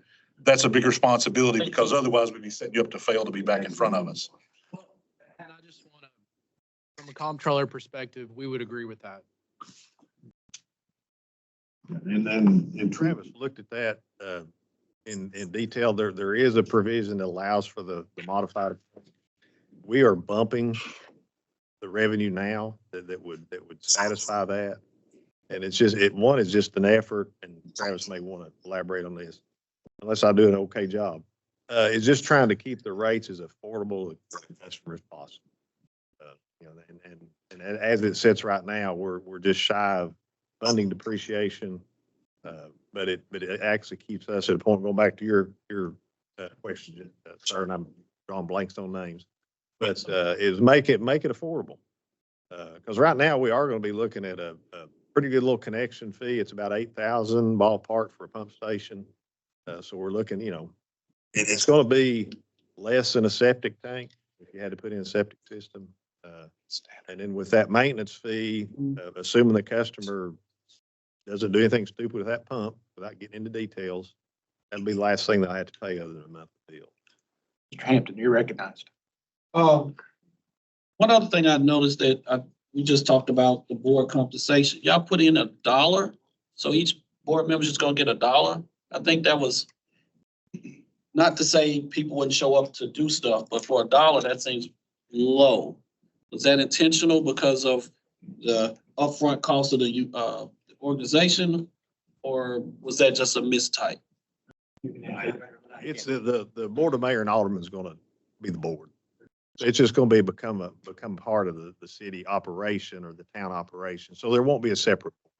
And you just put $1 because that was you had to put something. Got to put something. I think state law may, Tom, you may help us. I think the state law requires some form of compensation. It may have just been $1. The way it was written in here is the answer is yes, but it was up to 100, you know. So the answer is yes, it had to be something, but I just thought like. That's ringing a bell. Yeah, $1 was just a way too low of a number. Yeah. It's It's gonna anyone to be- show up for work. It'll be their existing board. Okay. Any other comments, board? Is there any action that the board is required to take at this point? So at this time, you know, would there be a motion to approve this petition? I'm making a motion, we approve this petition. Second. We have a motion to approve the petition and a second. Any further discussion? None appearing. All those in favor? Aye. Opposed? Motion carries. If you'll note the abstention. Thank you all very much. Thank y'all very much. Thank you. What this allows us to do, or the town to do, is now continue with the economic plan review. This will allow the SOP to be issued. So thank y'all. Appreciate it.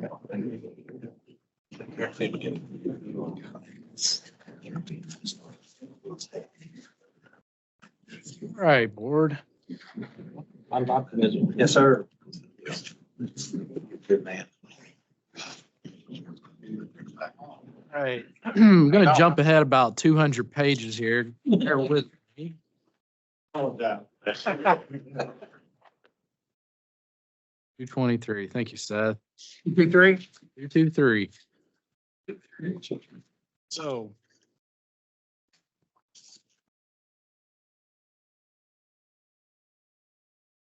Got up here. I've got a few notes. I'd like.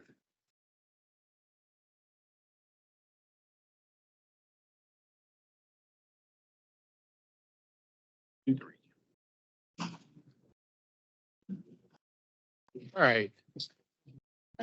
Well, before Jackson Energy Authority, I know that's on the screen right now, have Huntland on our agenda. Get my. A lot of paperwork here. Apologize for this, guys. Give me just a second. Let me go to Jackson. Yeah. Jackson, we'll go ahead and move to Jackson Energy Authority. Jackson Energy Authority.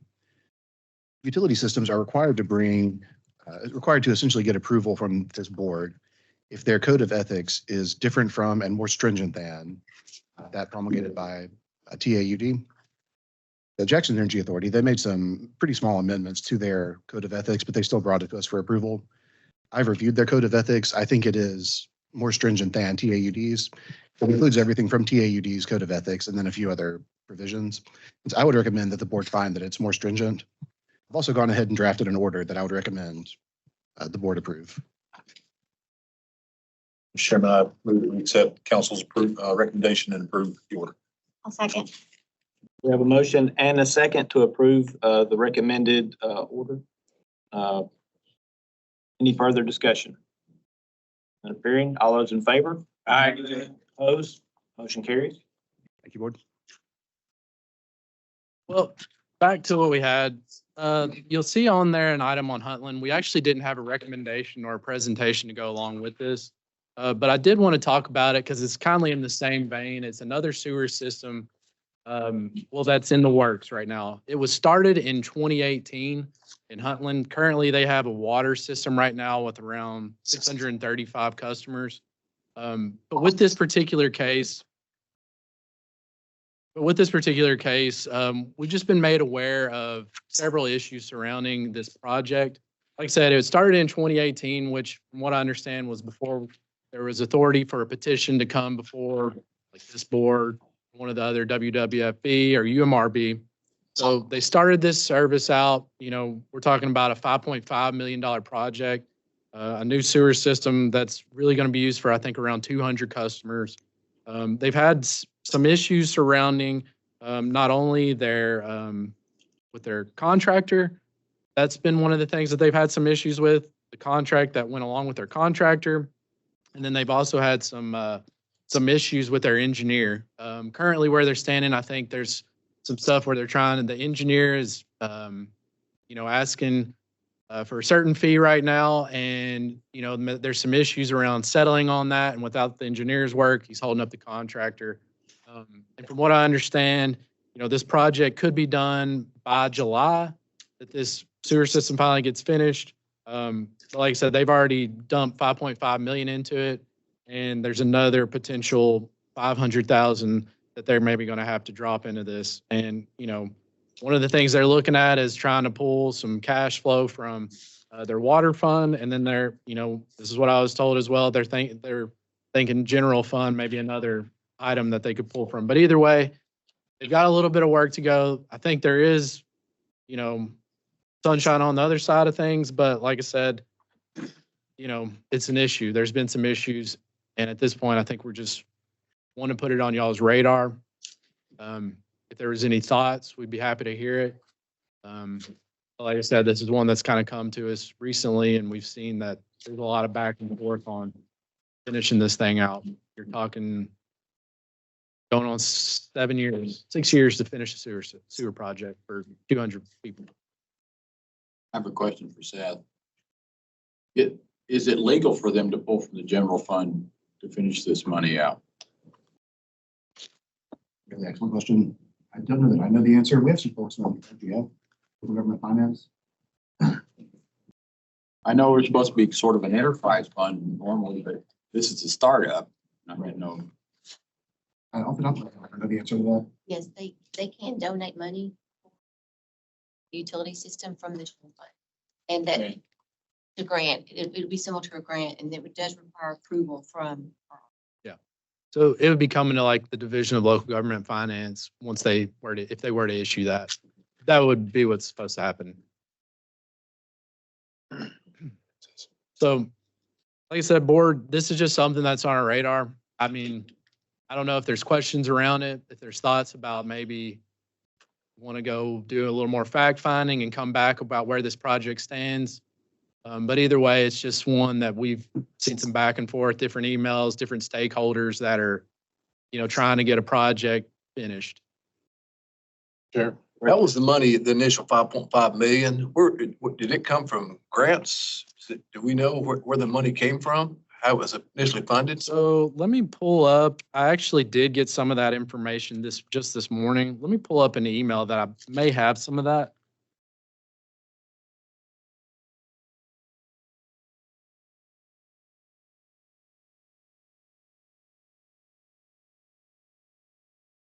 That's fine. You're able to see. So this is. Ben, Yes, is this, This is Doug Porter from Huntland. It's 3.9, it's 3.9 million from SRF. The remaining is grants. And due to COVID, the cost also increased to 1.5 million. And Franklin County covered that out of their COVID funds. So the total project cost now is right around 7 million. For 200 customers, is that correct? Yes. Can you elaborate on what the issues are with the engineer and the contractor? Are you allowed to elaborate, or are we illegal? Yeah, I'm working with Megan Hofstetter right now, and if you don't mind, I'll continue to work through her, and then but we are seeking an interfund loan from general to the sewer fund for 300,000. Candidly, sir, my concern is more the fact that there's $7 million for a couple hundred customers, and 7 years in, nor the engineer nor the contractor sounds like they've delivered the product that they were supposed to. I didn't catch all of that. Can you clarify? Sure. I said, my concern is the cost versus the 200 customers. It's about 35,000 a customer. You're 7 years in, and it still ain't done. Based off 33 years, I would bet that we've got a contractor engineer issue, and the customer are the ones that have been held at bay. Yes, it has been. It has not been fun. Put it that way.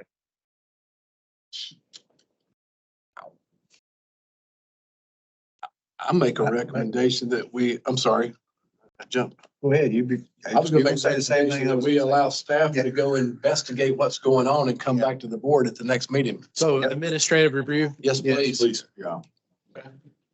Have a motion. Do we have a second, sir? Have a motion, a second for administrative review. Any other discussion? All those in favor? Aye. Opposed? Motion carries. That'd be great. Thank you.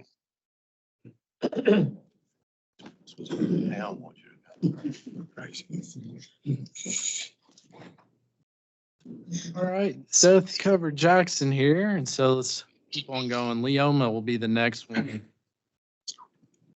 All right. So Leoma had an investigation come out. That's in the packet. You've probably seen it. You know, as you read it, it's a bunch of stuff related to, you know, you look at the recommendations. It's board failed to report suspicions of unlawful conduct to the comptroller of Treasury. District's board failed to adequately document labor agreement between Lee and the district, and Lee was the old manager who was in question for the different issues going back to the investigation. Board failed to document internal controls or form written purchasing policy. Okay, so essentially what we've done here is we've taken a look at, you know, where it stands right now. We're looking at Leoma and saying, well, there's a lot of deficiencies within your, you know, your governing body. So where the recommendation stands with Leoma currently is, you know, we're asking that a review take place to see if these controls are sufficient or not, TAUD or another third party. We're asking by May 15th if they contract with somebody, as well as have that thing completed by September 1st. Now, again, you know, it's a governing body issue, and that's wondering if policies and procedures are in place to, you know, effectively manage this system. And well, we're not wondering, we have an investigation and showing that there, you know, was lack thereof. So the staff have a recommendation to proceed towards ouster. I think that would be the authority that this board has for board members that did not, they've not come up on training, so they obviously been satisfying the training requirements, and they know they should be at least good stewards. But is there a staff recommendation? One could be made. It could be added. The staff is not currently recommending ouster proceedings. However, we're not recommending it. We're just leaving that to y'all's discretion. What about the allegations of malfeasance? Usually malfeasance jumps out to me when we've dealt with this in the past, because this is similar to some other cases we've dealt with in the last year.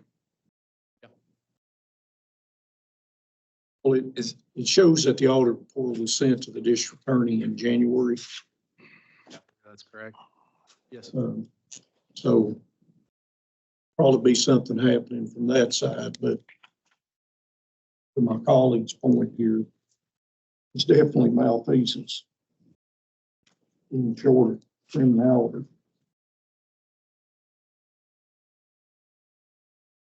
I don't know what we can do with the board, but board needs to be put on notice that we expect them to pay attention. Could we have them appear and explain? That, Could we have the board appear and explain, or is there any value in that before we make a recommendation? I think it's certainly something that's very feasible. I mean, if we were next meeting, send something out asking that they come and state their position on this, in conjunction with all the stuff that they're going to be putting into place, maybe there's a remedy there. And I assume by that point that the district attorney will have probably made some recommendation, we're hoping. Yeah. And Honestly, no telling, I would say probably, if anything's going to happen. It would have at least been initiated by then. Council would be that we would order Leoma Utility District board members to appear in person and present information relevant to this board. Is that appropriate, or? As far as the value judgment of that, I couldn't say. It's something we could do. We could vote. Y'all could vote to have them appear in person to explain what controls have been enacted or what policy have been put in place to prevent this from happening again. And then based on your findings after that, you could vote to initiate ouster proceedings or not.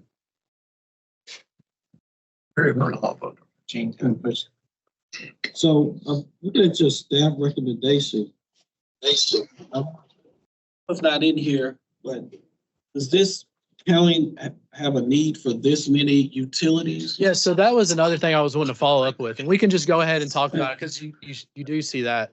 So the deal with Lawrence County is if you're looking through some of the statistics there, I think they've got 9 utility systems down there. Yep. You can see there's interconnections throughout them all.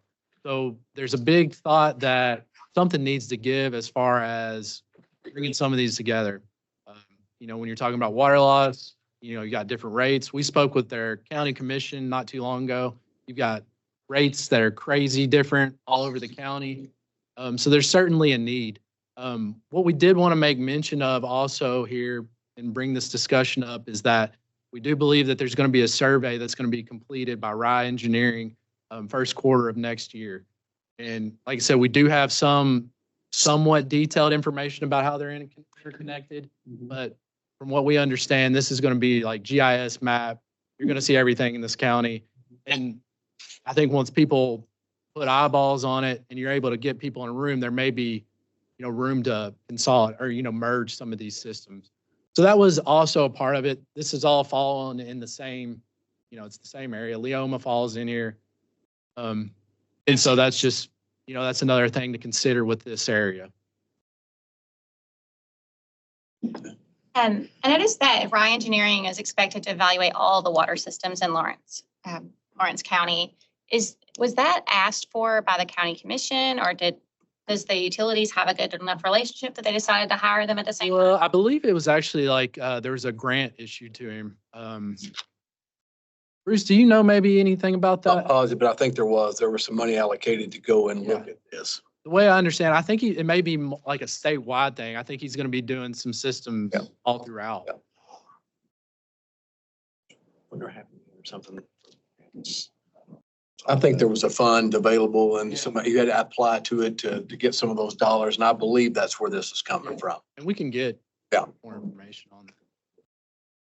Mr. Chairman, due to the nature of the multiple years of fraud from the investigative audit, I would, if it'd be acceptable, I'd move that we at least order the seating board of Leoma to come and address this board and provide any pertinent information of any additional controls or things that they have done to resolve or to address the past investigative report and to prevent it from happening again. Come to the next board meeting, and then hopefully by then the district attorney or any other actions would be able to be presented at that time as well. So that'd be my orders for them to come and update us on what they've done to prevent this or stop it from So would it happening. be staff recommendations plus that? Yes, yes. That's what, yeah. I've moved to accept staff So recommendation. still bringing in the timeline that we have to get with a third party, contract with them Yes. and get something going, your new procedures, and then essentially just talk about what you've done and how this is gonna effectively control that. going forward. Yes. Say the board resigns and an entirely new board is elected. Would you still want them to come present? If I would say yes. you think so, Yes, because whoever's sitting in those seats. Still need to know what you're stepping still into. need to have to provide how they're gonna address this audit. Because it doesn't exist right now, then. Yeah, whoever's sitting in the seats. I'm going to believe that whoever the seated board is would be ordered to come to the next meeting. All right, so we have a motion and a second to adopt staff recommendations and to provide the current board or a new board, if they happen to be in place, to appear before this board at our next meeting. Is there any further discussion? None being, all those in favor? Aye. Opposed? Motion carried. Board. So moving on, past Leoma, we've got the Madison Suburban Utility District, Davidson County. If you remember this past fall, we brought this one up. It was essentially our first customer complaint. There were some fees being added on to some new developers. I think there was, some back and forth about how that worked. Either way, what's happened, they've waived all of that. The fee's been removed and all those outstanding invoices have been taken care of. So essentially, there's nothing else to do with this case except to close it. Do you have a? Yeah, so there was no fee at all enacted? Well, so from what I understand. I talked to the attorney. Okay, yeah, go ahead. I'm here from Madison. Okay. So, to provide some clarification, the explanation is Oh, there you pretty go. accurate. There were 18 projects that were previously approved, where the development fee retroactively went. Of those 18, 4 had already paid the updated invoice.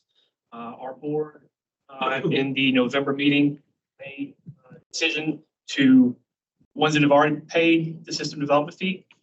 We refunded that system development fee portion. And the other remaining 14 were given until January 31st of 2024, bring to, I think, a total of probably 8 to 9 months time from plan approved to invoice payment to pay the previous invoice.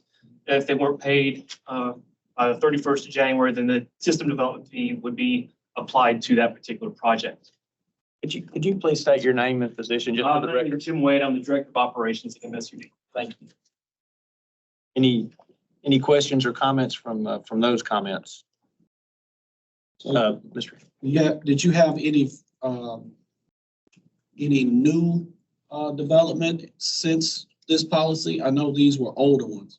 Did you have any new development, developers coming in? Yes. Okay. Yes, All right, and they're paying the updated rate that was approved in June of, correct. Any plans that were approved, or were approved after July 1st, I believe was the date, the system development fee was applied to those plans. And we've had several even since this past T-board meeting in October. Thank you. Thanks. Thank you, Andrew. Chairman, I move to close the case. Second. We have a motion to close the case and seconded. Any further discussion? All those in favor? Aye. Opposed? Motion carries. All right, moving on. The town of Mason. All right, guys. So what happened was they were ordered to take care of a rate study. This goes back to last year. Essentially what happened was they had that rate study carried out, but they failed to include their new vendor costs. And this is going to be running about $400K annually. And so before that rate study was released, none of that information was put in there. And essentially the rate study is null now without that figure. So what we're asking is at this time that they get the rate study updated. We've spoken with TAUD about this. I think it's very feasible to get this done pretty quickly. However, it's a huge item and it's not going to be right without it. And so we're just asking that by May 15th, get this thing caught up and implemented. So, are there any questions on that one? Sure. Mr. Pelham. Sorry to keep talking. Number one, looks like a typo. It says May of 2023, so 2024 in the recommendation. Second, when I look down through the responsible entity that they've engaged, appears to be Alliance Water. Is that not the same entity that had the East Sevier County Utility District issue that reported? Yeah. Yes, that's correct. I'm in the alerts. That gives me heartburn with Mason, at least from what I've seen of their history. And then I don't know Alliance, but just that experience with them with East Sevier. When Alliance left East Coast, they took all the records. Yep.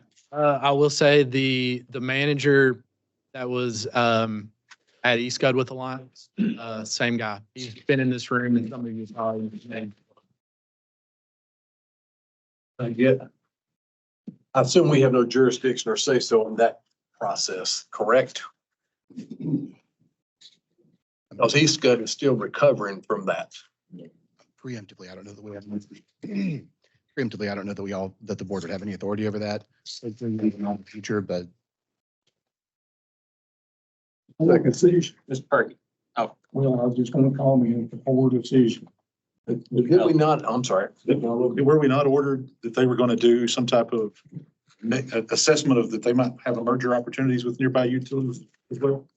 Is that not last board meeting? I believe there was a feasibility study issued. Required. Yeah, I think it's still, Or is it still open? yeah, it hasn't come due yet.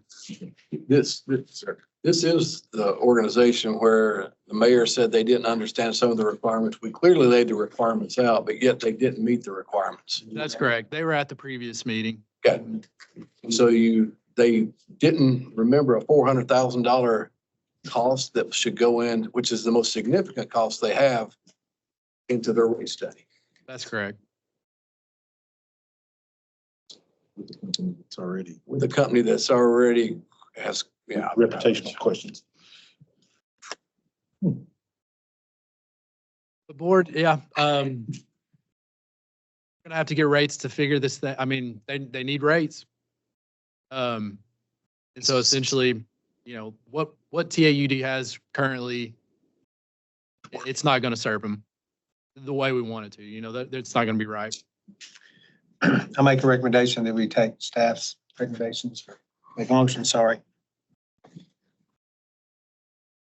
Let's continue on this, whatever it is. Yeah. Second. With noted date of 2024. We have a motion and a second to accept staff recommendations correcting the date to May 15th, 2024. Any further discussion? All those in favor say aye. Aye. Opposed, motion carries. So South Fork Utility, 265. 265, I heard. Somebody already get there?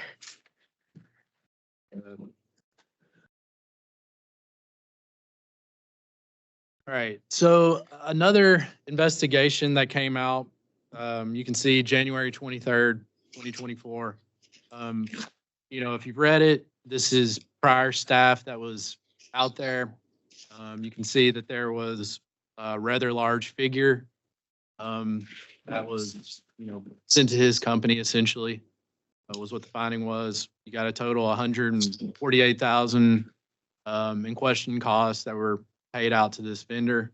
That, you know, was his business. However, that's not the case. Management has changed now. This guy's no longer there. But either way, where it's an investigation, we got to, you know, bring it up. I don't know if anybody had any thoughts about that specifically. I got a little more about them in the next case. But, you know, that's just the investigation where it's at right now. Any questions specific to the investigation? I think it, like I said, it's pretty straightforward. That management is no longer there. Okay. So with that said, we've got another entity, and that is Bristol Bluff.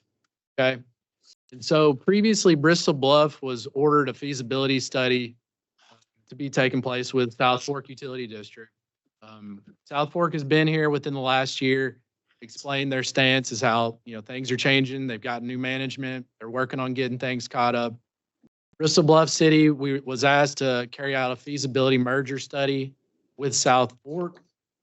And what's happened since then is Jackson Thornton was able to carry out that feasibility study. From what we see, it makes sense. It would make sense for this merger to take place. And, going along with where we stand on mergers and how that works, the feasibility looks good. Board staff would be in a position to go hold a public hearing to see about this merger taking place. Citizens within that district would have the opportunity to come say whatever they need to say. But essentially, it would be how we could go about with the board's authority of making this merger happen. Like I said, we've got figures that were presented saying that this makes sense. It would work, be of benefit to the customer.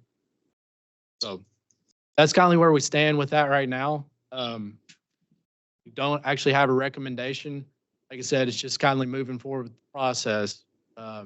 Want to let y'all know about that. But like I said, this spring, as of right now, we're planning to go out there and hold a meeting, a public hearing, and anybody, any stakeholders, any customers, they can come and explain their thoughts. So, Any questions or comments? all right. So no action there, but moving on. All right, board. The next one here is Clear Fork Utility District. Okay, so Clear Fork Utility District has, they've been underneath the board going back to, they've been back underneath the board going back to their FY 2019 audits. Okay, we've got a lot out there for them right now. Currently, we've asked them to go ahead and carry out a rate study. We've also asked that they carry out a feasibility study with all the utilities, surrounding utilities in the area.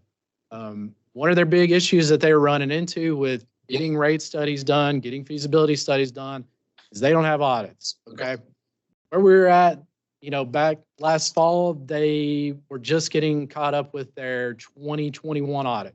Okay, so they were at 2019 audit was their most recent this past summer. And so they've got the 20 and they've got the 21 audit. We asked them, we need these rate studies. We need a feasibility study. We actually gave them a 6-month extension last fall, asking, thinking if they had a little more time, they could get fully caught up, get some more of these audits out. From what I understand, the 22, the 23, they haven't even scratched the surface on those yet. I think, there was some issues with getting some of that information over to the CPA firm. But, they're getting themselves dug out of a hole as far as getting caught up. But what we're up against right now is not only, they're listed on training violations, going back to earlier today, they're listed on water loss violations, both of these as reported in their annual information report. And essentially they've missed all deadlines for their feasibility analysis as well as rate study. And, when I go to talk to the person that they contracted with to carry out the feasibility study and rate study, he's at a loss because, he's not going to stamp his approval on something without updated financial statement. So we're kind of at a crossroads here, board. We left it essentially open because at this point, just kind of, like I said, we're at a crossroads with what we want to do. So.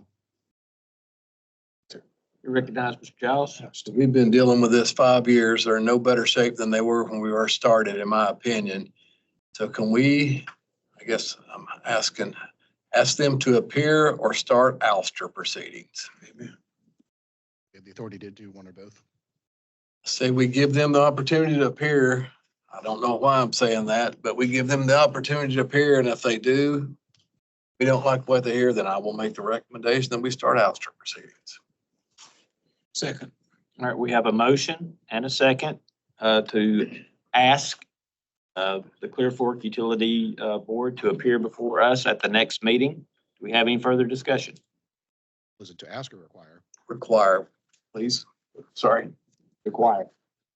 One other comment, that if they came through on the training session until they were compliant there, then they would not be compensated based on the other action we took. So same group, right? We're talking about multiple infractions for the same. So, Mr. Hampton.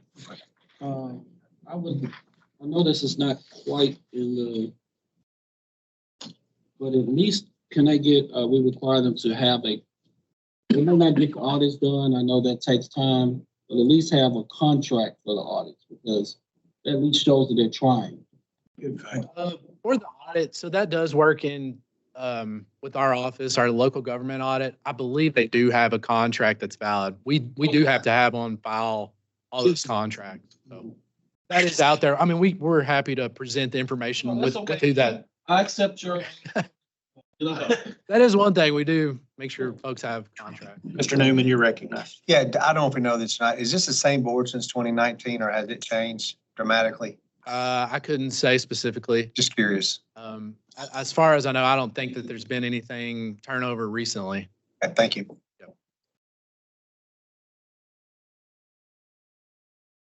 All right, so we had a motion Second. and a second. Do we have any further discussion? None appearing. All those in favor? Aye. Opposed, motion carries. All right. So the next one is Intermont Utility District. This was one that came under us going back to October 2021. They were asked to carry out a rate study for their financial distress.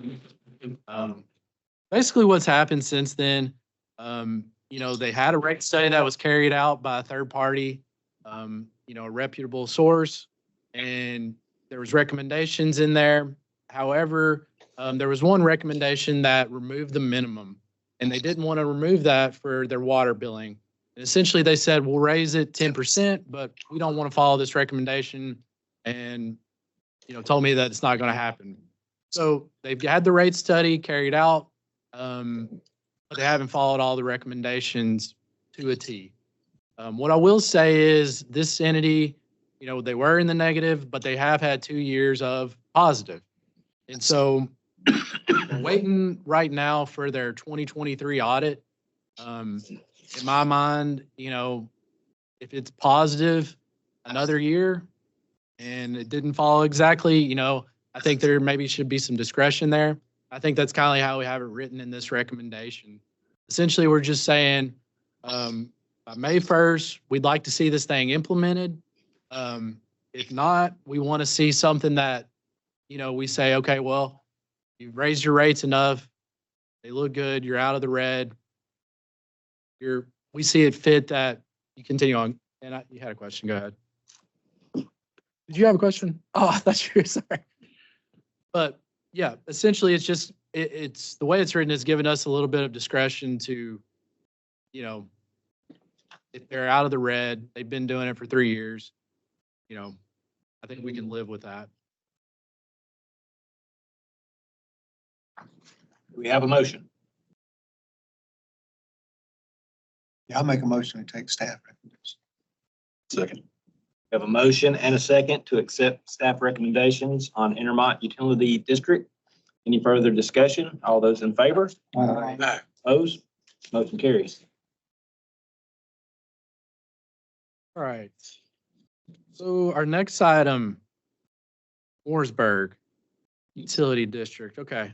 So they were another entity. They had a investigation that came out February 5th. What you can see there's a lot of, questionable disbursements. District made questionable payments to part-time employees, work that, probably shouldn't have been done. If they were employed, it probably shouldn't have been done on another account. They didn't just, roll it into their regular payroll. So either way, they had a bunch of questionable costs. Generally, from what I understand, a lot of this stuff is, those people that were part of some of this, I believe, from what I understand, are no longer there. I know we've got some folks here today. They've got a new office manager.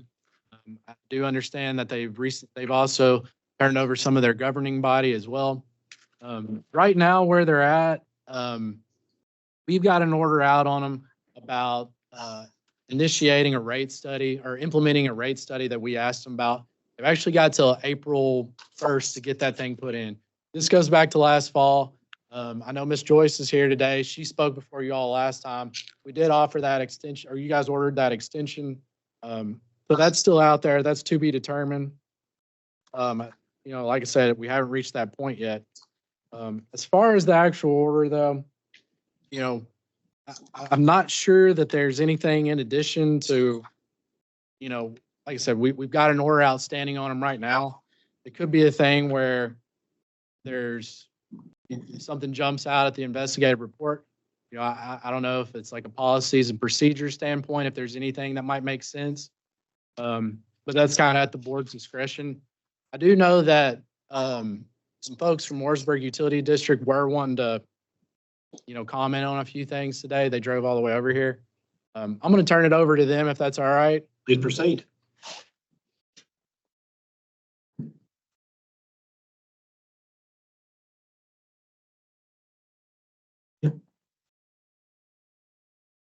And state your name, just make sure. Hi, I'm Joyce Carpenter. I don't know if you remember him. I'm the general manager of Mooresburg Utility. This is my president of our board, Rick Brewer. And since I talked to you all last, it's been a challenge, but I appreciate y'all giving us the extension to kind of figure out where we were going and where we were at. And of course, we were done now with the investigation. We found out some things that we did not know that was going on with the utility, which has given us a chance to kind of straighten out what's going on. We had come up on a customer service policy that was not being implemented correctly. And so we reviewed that policy and now we are following the policy on the commercial rates of that. We actually found that they weren't even charging all of our commercial buildings or anything, a commercial rate. So that was a loss of money to the utility. So we've corrected that action and they are aware that they're going to have to start paying a commercial rate. We have several campgrounds in our area. And according to this customer service policy, they were asking that they either were charged a regular flat rate of $29.28, that's tax included, for each camper lot that they rented, or we would charge them a flat rate for their water and charge them $15 per lot.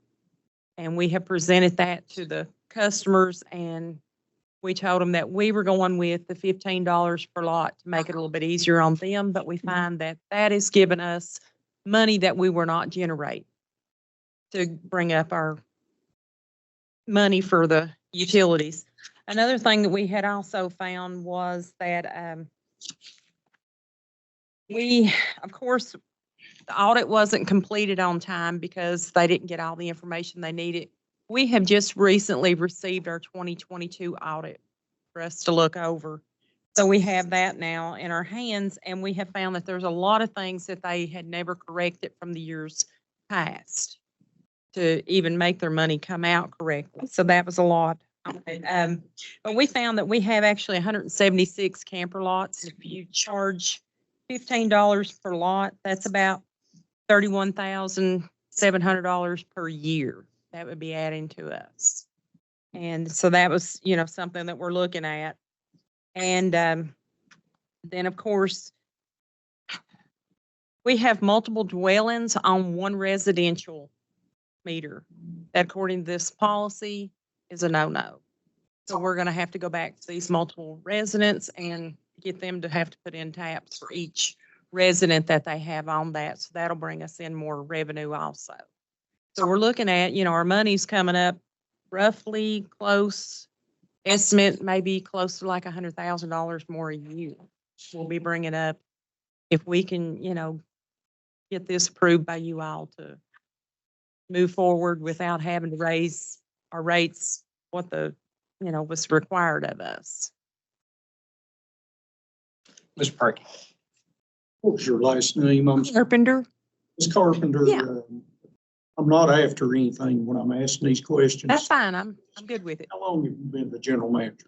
Just since August of last year. Were you an employee before that? Yes. For how long? I was there from May until August. Yeah. Okay. Taking over the job. Mr. Burr, how long have you been president of the board? I've been president since August. August. I was on the board. Change. Things went on that I could not get answers for. I was like third wheel on the board. I go in that, get the finance report, ask questions, and I'd get a BS answer. And for instance, one month we went in, we were $6,500 in the red that month. And I asked her office manager, I said, why are we suddenly in the red? She just shrugged her shoulders and said, I can't make customers pay their bills. And then we would probably 2 years ago, we were probably banking about $10,000 a month. Then all at once we was going in the red. And on our financial reports, and I thank you all for your information of the training. I went through the training and I got a lot of good points. But before that was implemented, we would get financial reports and it'd have labor, not individual labor, just a flat labor. And it'd be a certain amount. I'd go into the board meeting and I said, why did we have so much labor? Well, there's just more to do. You know, I could never get good answers. I understand. And I was the one that I'd asked the comptroller to come in and do the investigation. Because I wanted a clean slate. And all I can say about the investigation is I hope the DA will further investigate. I understand. So you were on the board previously, you came off the board and then came back on. I was the only one, no, I never went off. Okay. I was the only one left. And they left us in a situation, we couldn't even pay the light bill. It had nobody that authority to write checks for everybody. So you have new board members. We have 2 new board members. You have financial disclosure now. Yes. Mr. Giles. It's been a hard time. Another thing that I want to bring up, we've paid out roughly $20,000 in tax penalties where the taxes were not being paid correctly. I've got all that turned around. Hopefully, we've paid our last penalty. I mean, I'm talking from back in 2020. This isn't something that was just recent penalties. This has been going on for some time that I have found out just going through, paperwork and stuff. So that'll be another thing that will be added back into our revenues, not having to pay these penalties because now we're paying our payroll tax correctly when it's supposed to be paid and paying things on time. Mr. Giles. First, I want to compliment you. I was just sitting here and I listened last time and it's obvious that you're continuing to work really hard to fix this. And I want to compliment you. That I could. I mean, and I appreciate you all, Well, I want to compliment you individually for the record. And then if I look just at the math, what she said, candidly, if she'd been running the show for the last 3 years, their net position probably would have been positive. That's just based off the simple math that I've done. So for the record. I know we're moving in the right direction. And also, we did raise our commercial rates. It was $34. Yeah, we raised it to So 40. we put it to $40. So That's even gonna 40. bring in another $1,000 a year. Well, I just on included that in rate. that. Yeah, I didn't think about it. Yeah, but I did include that. I think what we've done so far will take care of us. Only time will tell. Right. But I appreciate y'all giving us the extension to try to get things worked out. And like I said, we're still working. We're finding things every day. That's what I want to talk to you about, later.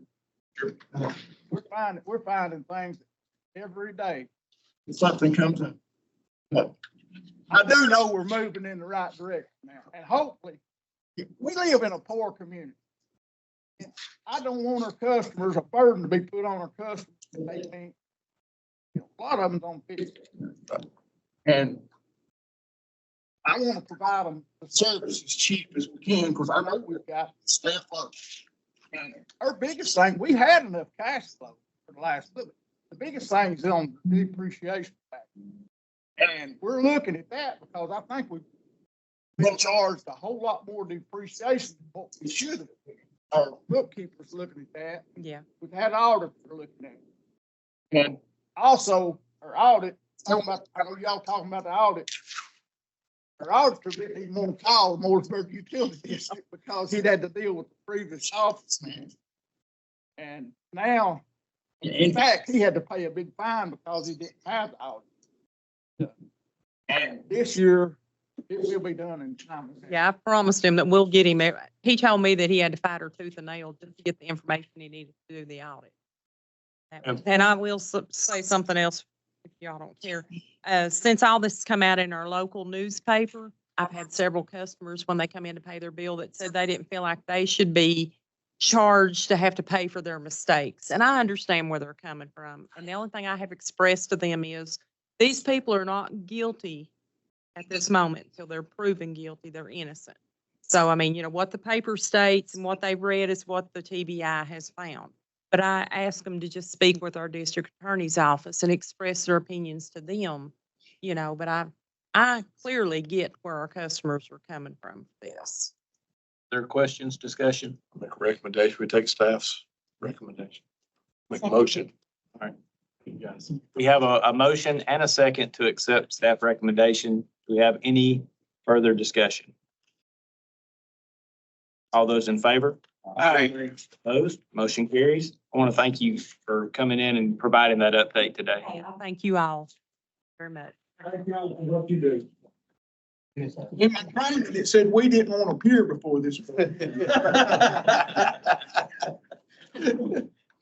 Thank you all. Safe travels this afternoon.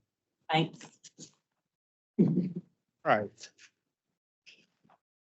I failed to mention, we are in East Tennessee. This would be, this is my typical region here, but continuing on with East Tennessee. Let me get myself unlocked here.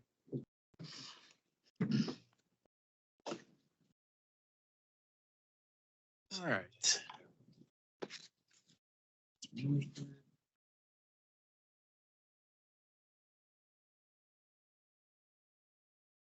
One quick thing. So I know that just before we move on, there is still we're just, the staff recommendation is about the policies and procedures, which we just passed, correct?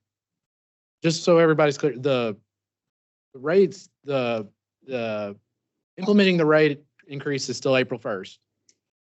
Are we all under? Okay, so that was April 1st. So there wasn't anything, a recommendation for that. I just know that they had brought up what their situation was. So I just want to make sure, as it stands right now, there's still an order out to raise rates on April 1st in accordance with their previous rate study. So I just want to make sure that everybody. Hey, I say one more thing on that, but then, that rate study that they done, I'm sure the company that done the rate study done a tremendous job with what they had to work with. You got to remember the figures that they was given wasn't all there. And Are y'all still missing 22 and 23 audits? I've got 22 audit completed, but I've not approved it yet. I just got it Tuesday to look at. Okay. And so I will approve it. 23 audit will be. The 23 audit should be going to, they've not started it yet. Mr. Chairman. If the board has to take action on that, I would ask that you defer that till we can see where we're at. We're going to. Give us just a second. Mr. Pell, let me recognize. We're right there with you. Mr. Chairman, I would move to extend that April 1st deadline to make that date coincide with staff recommendation here of September 1st. Is that the way I read that? It is. So I would move to alter that April 1st order date deadline to push to September 1st to allow them a little more time to evaluate the finances net position. And my understanding at that point, if their net position is better, then we could rescind that, correct? I think we could make that language. I mean, we could make that work. Essentially, my thought is we need to look at the two most recent audits. I mean, this is kind of holding in what our president has been so far today. So I mean, I'm fine with rescinding that potentially if we, board staff sees fit that, figures look okay per the audit, something along those lines. I think we've kind of got language on another one similar to that. I'm fine with drafting, a review, pushing it, or pushing it to that date that's on the order that goes along with the policies and procedures, that final day, and then also giving discretion to rescind the previous order related to raising rates or implementing the rate study.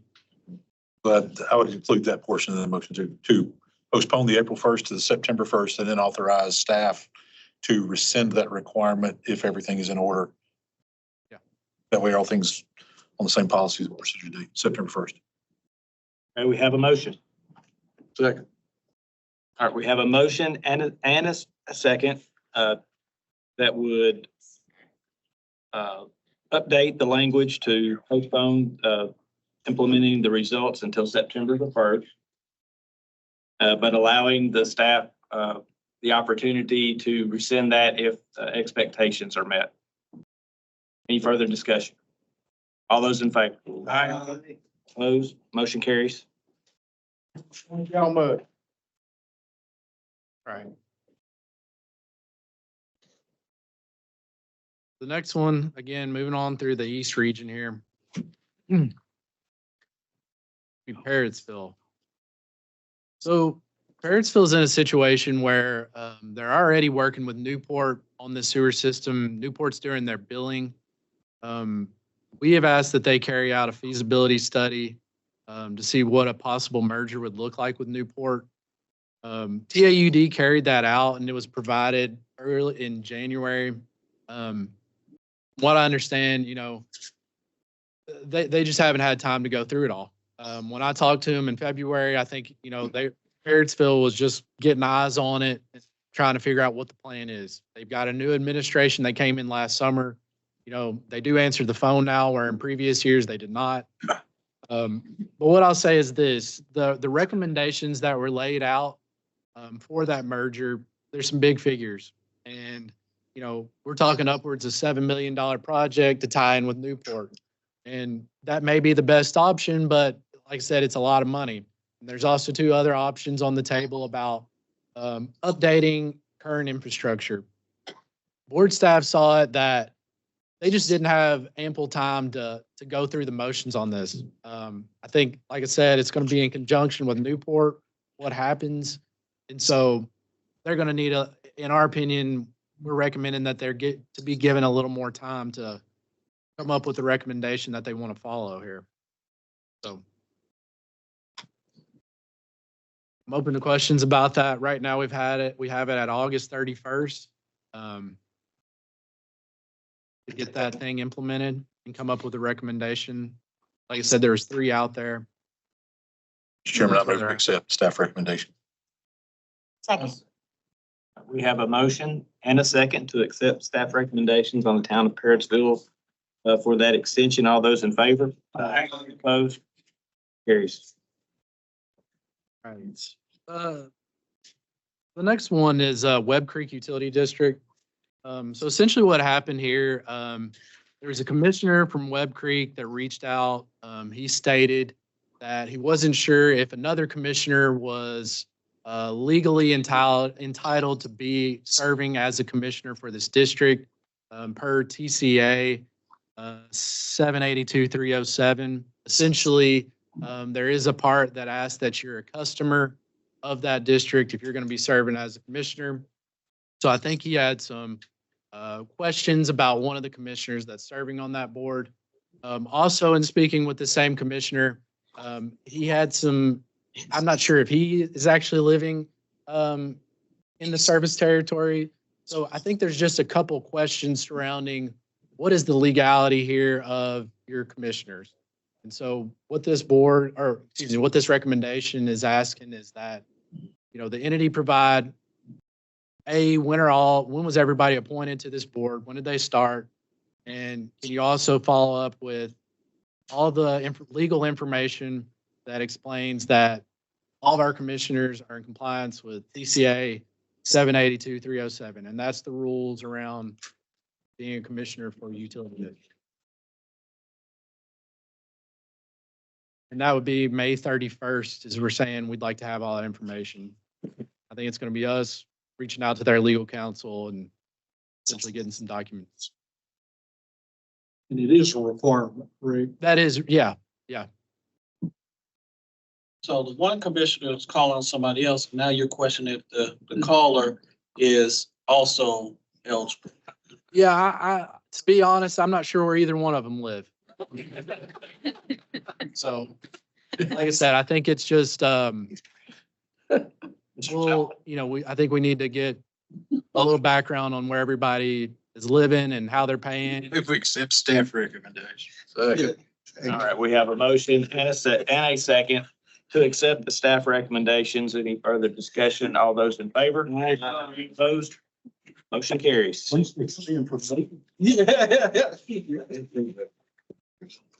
right, that's interesting. Petersburg. Give me just a second. I'm reading. Let me get my thought train going here, guys. Okay.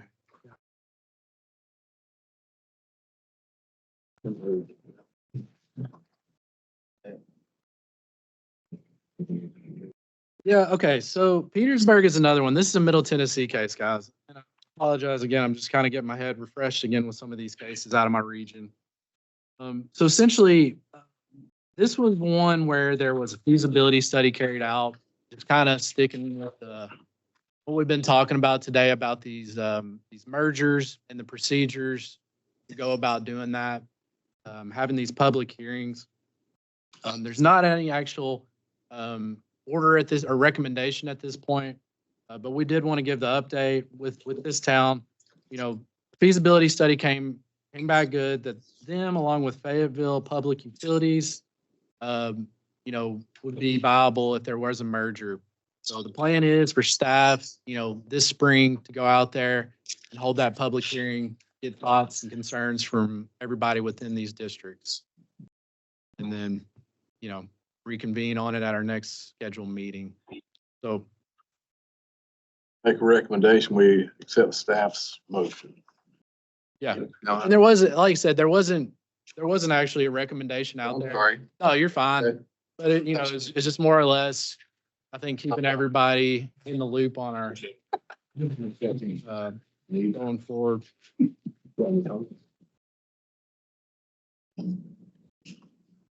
All right. So Spencer, I think, you know, this is close to us here with our board today. They're in the process right now, merging with Warren County Utility District. You know, there's really nothing else to be said. There was an old, you know, there's some old board orders that are outstanding right now. We're just making a motion or a recommendation to go ahead and remove, you know, any outstanding order that they previously had. How far are we? So they've adopted a resolution in support of merger consolidation with Warren County Utility District. Our attorney has a draft agreement that will be presented next week at my board meeting for review by my utility board. And then it is anticipated of presenting that same draft agreement at the March 28th meeting for the Mayor Spencer Council. Actually, no, it'll be initially taking over all of the assets and operations of their existing facility. I can tell you as of yesterday, we went and visited the town of Smyrna's water treatment plant. So I have access to, I think, an upgrade in the Paul membrane modules that they would use.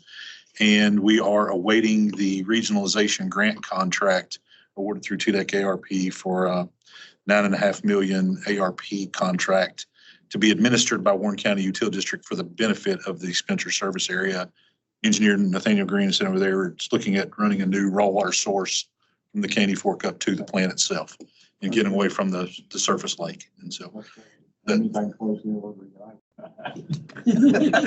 those things are in process, but we are linked to some of the ARP dollars. I can tell you from Warren County Utility District Board standpoint, one of their biggest concerns is certainly the moral side of providing good service, good, safe drinking water to the customers, but making sure that Warren County Utility District customers don't subsidize all of the improvements that are necessary there. And so the intent is that we would tentatively look to run as parallel sister companies under one management, one billing, one overhead, but keeping the expenditures and revenue separate. They'll still come back under one audit once that's done. Our estimated timelines to be done by midsummer, and preemptively, I can tell you from Warren County Utility District standpoint, we would probably have that petition back before this board at the next T-board meeting, something from Spencer, Warren County. Is at least the tentative plan for our council. How many customers does Spencer have? 2,100 water, just under 800 sewer. Make a motion to accept the staff recommendation. I'll second. There's a motion and a second to accept the staff recommendations on releasing. Right, order on that. Is there any further discussion? All those in favor? Aye. Opposed, motion carries. Please let the record show I abstain, please. Fellow abstained. All right, moving right along. So Tarpley Shop Utility District, this is another one. There isn't a recommendation at this time, but again, another one we want to present an update about for potential merger here. Right now, the district is pursuing talks with South Giles Utility District regarding a possible merger. We believe that's going to happen later this month. However, if that falls through, then we're going to go ahead with our process of where we'd go hold that hearing within the district and get, thoughts from all the customers and then, potentially move it on to our merger process. So either way, just wanted to give a quick update. I know, Tarpley Shop has been here within the last year. They had some issues. And so definitely want to bring that up to everybody today. All right. And well, Nate's going to close it out. We got one more. So Nate, take it away. Appreciate everybody hanging with us until the end. Like Ben said, just going to go over this one and then close us out. This is pretty much going back to our board's basics. This is just a 2-year decrease in net position by the city of Hohenwald. They've turned in the questionnaire that we sent out to them. No issues there. The entity hasn't completed a rate study in 5 years. So of course, that's kind of on the radar there. As concerning, they did raise rates in July of 2023. And so we won't really be able to see the impact of those until next year. With that being said, the second item you see in the summary there is that based on information provided in the 2023 audit, the water and sewer rates are roughly 50% higher for customers that live outside the city limits. So that's a little bit concerning as far as potential concerning it. There may be reason for that. So we've included that in the staff recommendation with the rate study is to review the inside outside rates. Otherwise, this is just pretty much just standard order regarding a decrease in that position. So if there's any questions from the board, I'll be happy to answer them. My understanding is there's a bill kicking around who would address the charging people outside the city limits more than the inside. I don't know. The chances got them. Who's carrying that? Are you aware who's carrying that right now? I'll have to look. Okay. I can address. I can send it to you. Yeah, we got a tracking system that just, I just, that's a good thing to see. Me being. Yeah. TAUD is not aware of it either, so if it'd be interesting to find out, we try to track on Mondays and everything. Oh, okay. That's maybe misunderstanding. Okay. Yeah. Okay. But it was sort of a side thing. It wasn't, boom, this is. Okay. Okay. But it was, you could read that into it. Okay. I'll get it to you. Yeah, thank you. Make a motion. Make a motion for staff, to accept staff recommendation. Second. We have a motion and a second to accept staff recommendations on the city of Hohenwald. Any further discussion? All those in favor? Aye. Opposed? That gets us to the end of our agenda. I would like to say to the staff, thank you for providing the packet, the bounded packet. Yeah. Everyone today, much easier for me, and I appreciate it. Probably it's confusing too. And I know our next meeting is scheduled for July 18th. Got it. Look forward to seeing everybody there. And any other board comment? Yeah, I'd like to say, I've retired from MLGW. This will be my last board meeting. Y'all are kicking me off. No, I'm kidding. It's been a pleasure sitting on the Water Wastewater Financing Board and now this board. The professionalism of the board and the good work that you guys are doing, that we're doing for these utilities to help them, even though sometimes they don't want the help, is a great function. I've really enjoyed my time on this board. I'll still be kind of involved. I'm the executive director for Tennessee Association of Utility Districts. So I'll still be around, but I won't be on this board. So it's been a pleasure. Congratulations. Anybody else have any comments? I'll entertain a motion. A good motion. Second. We are adjourned.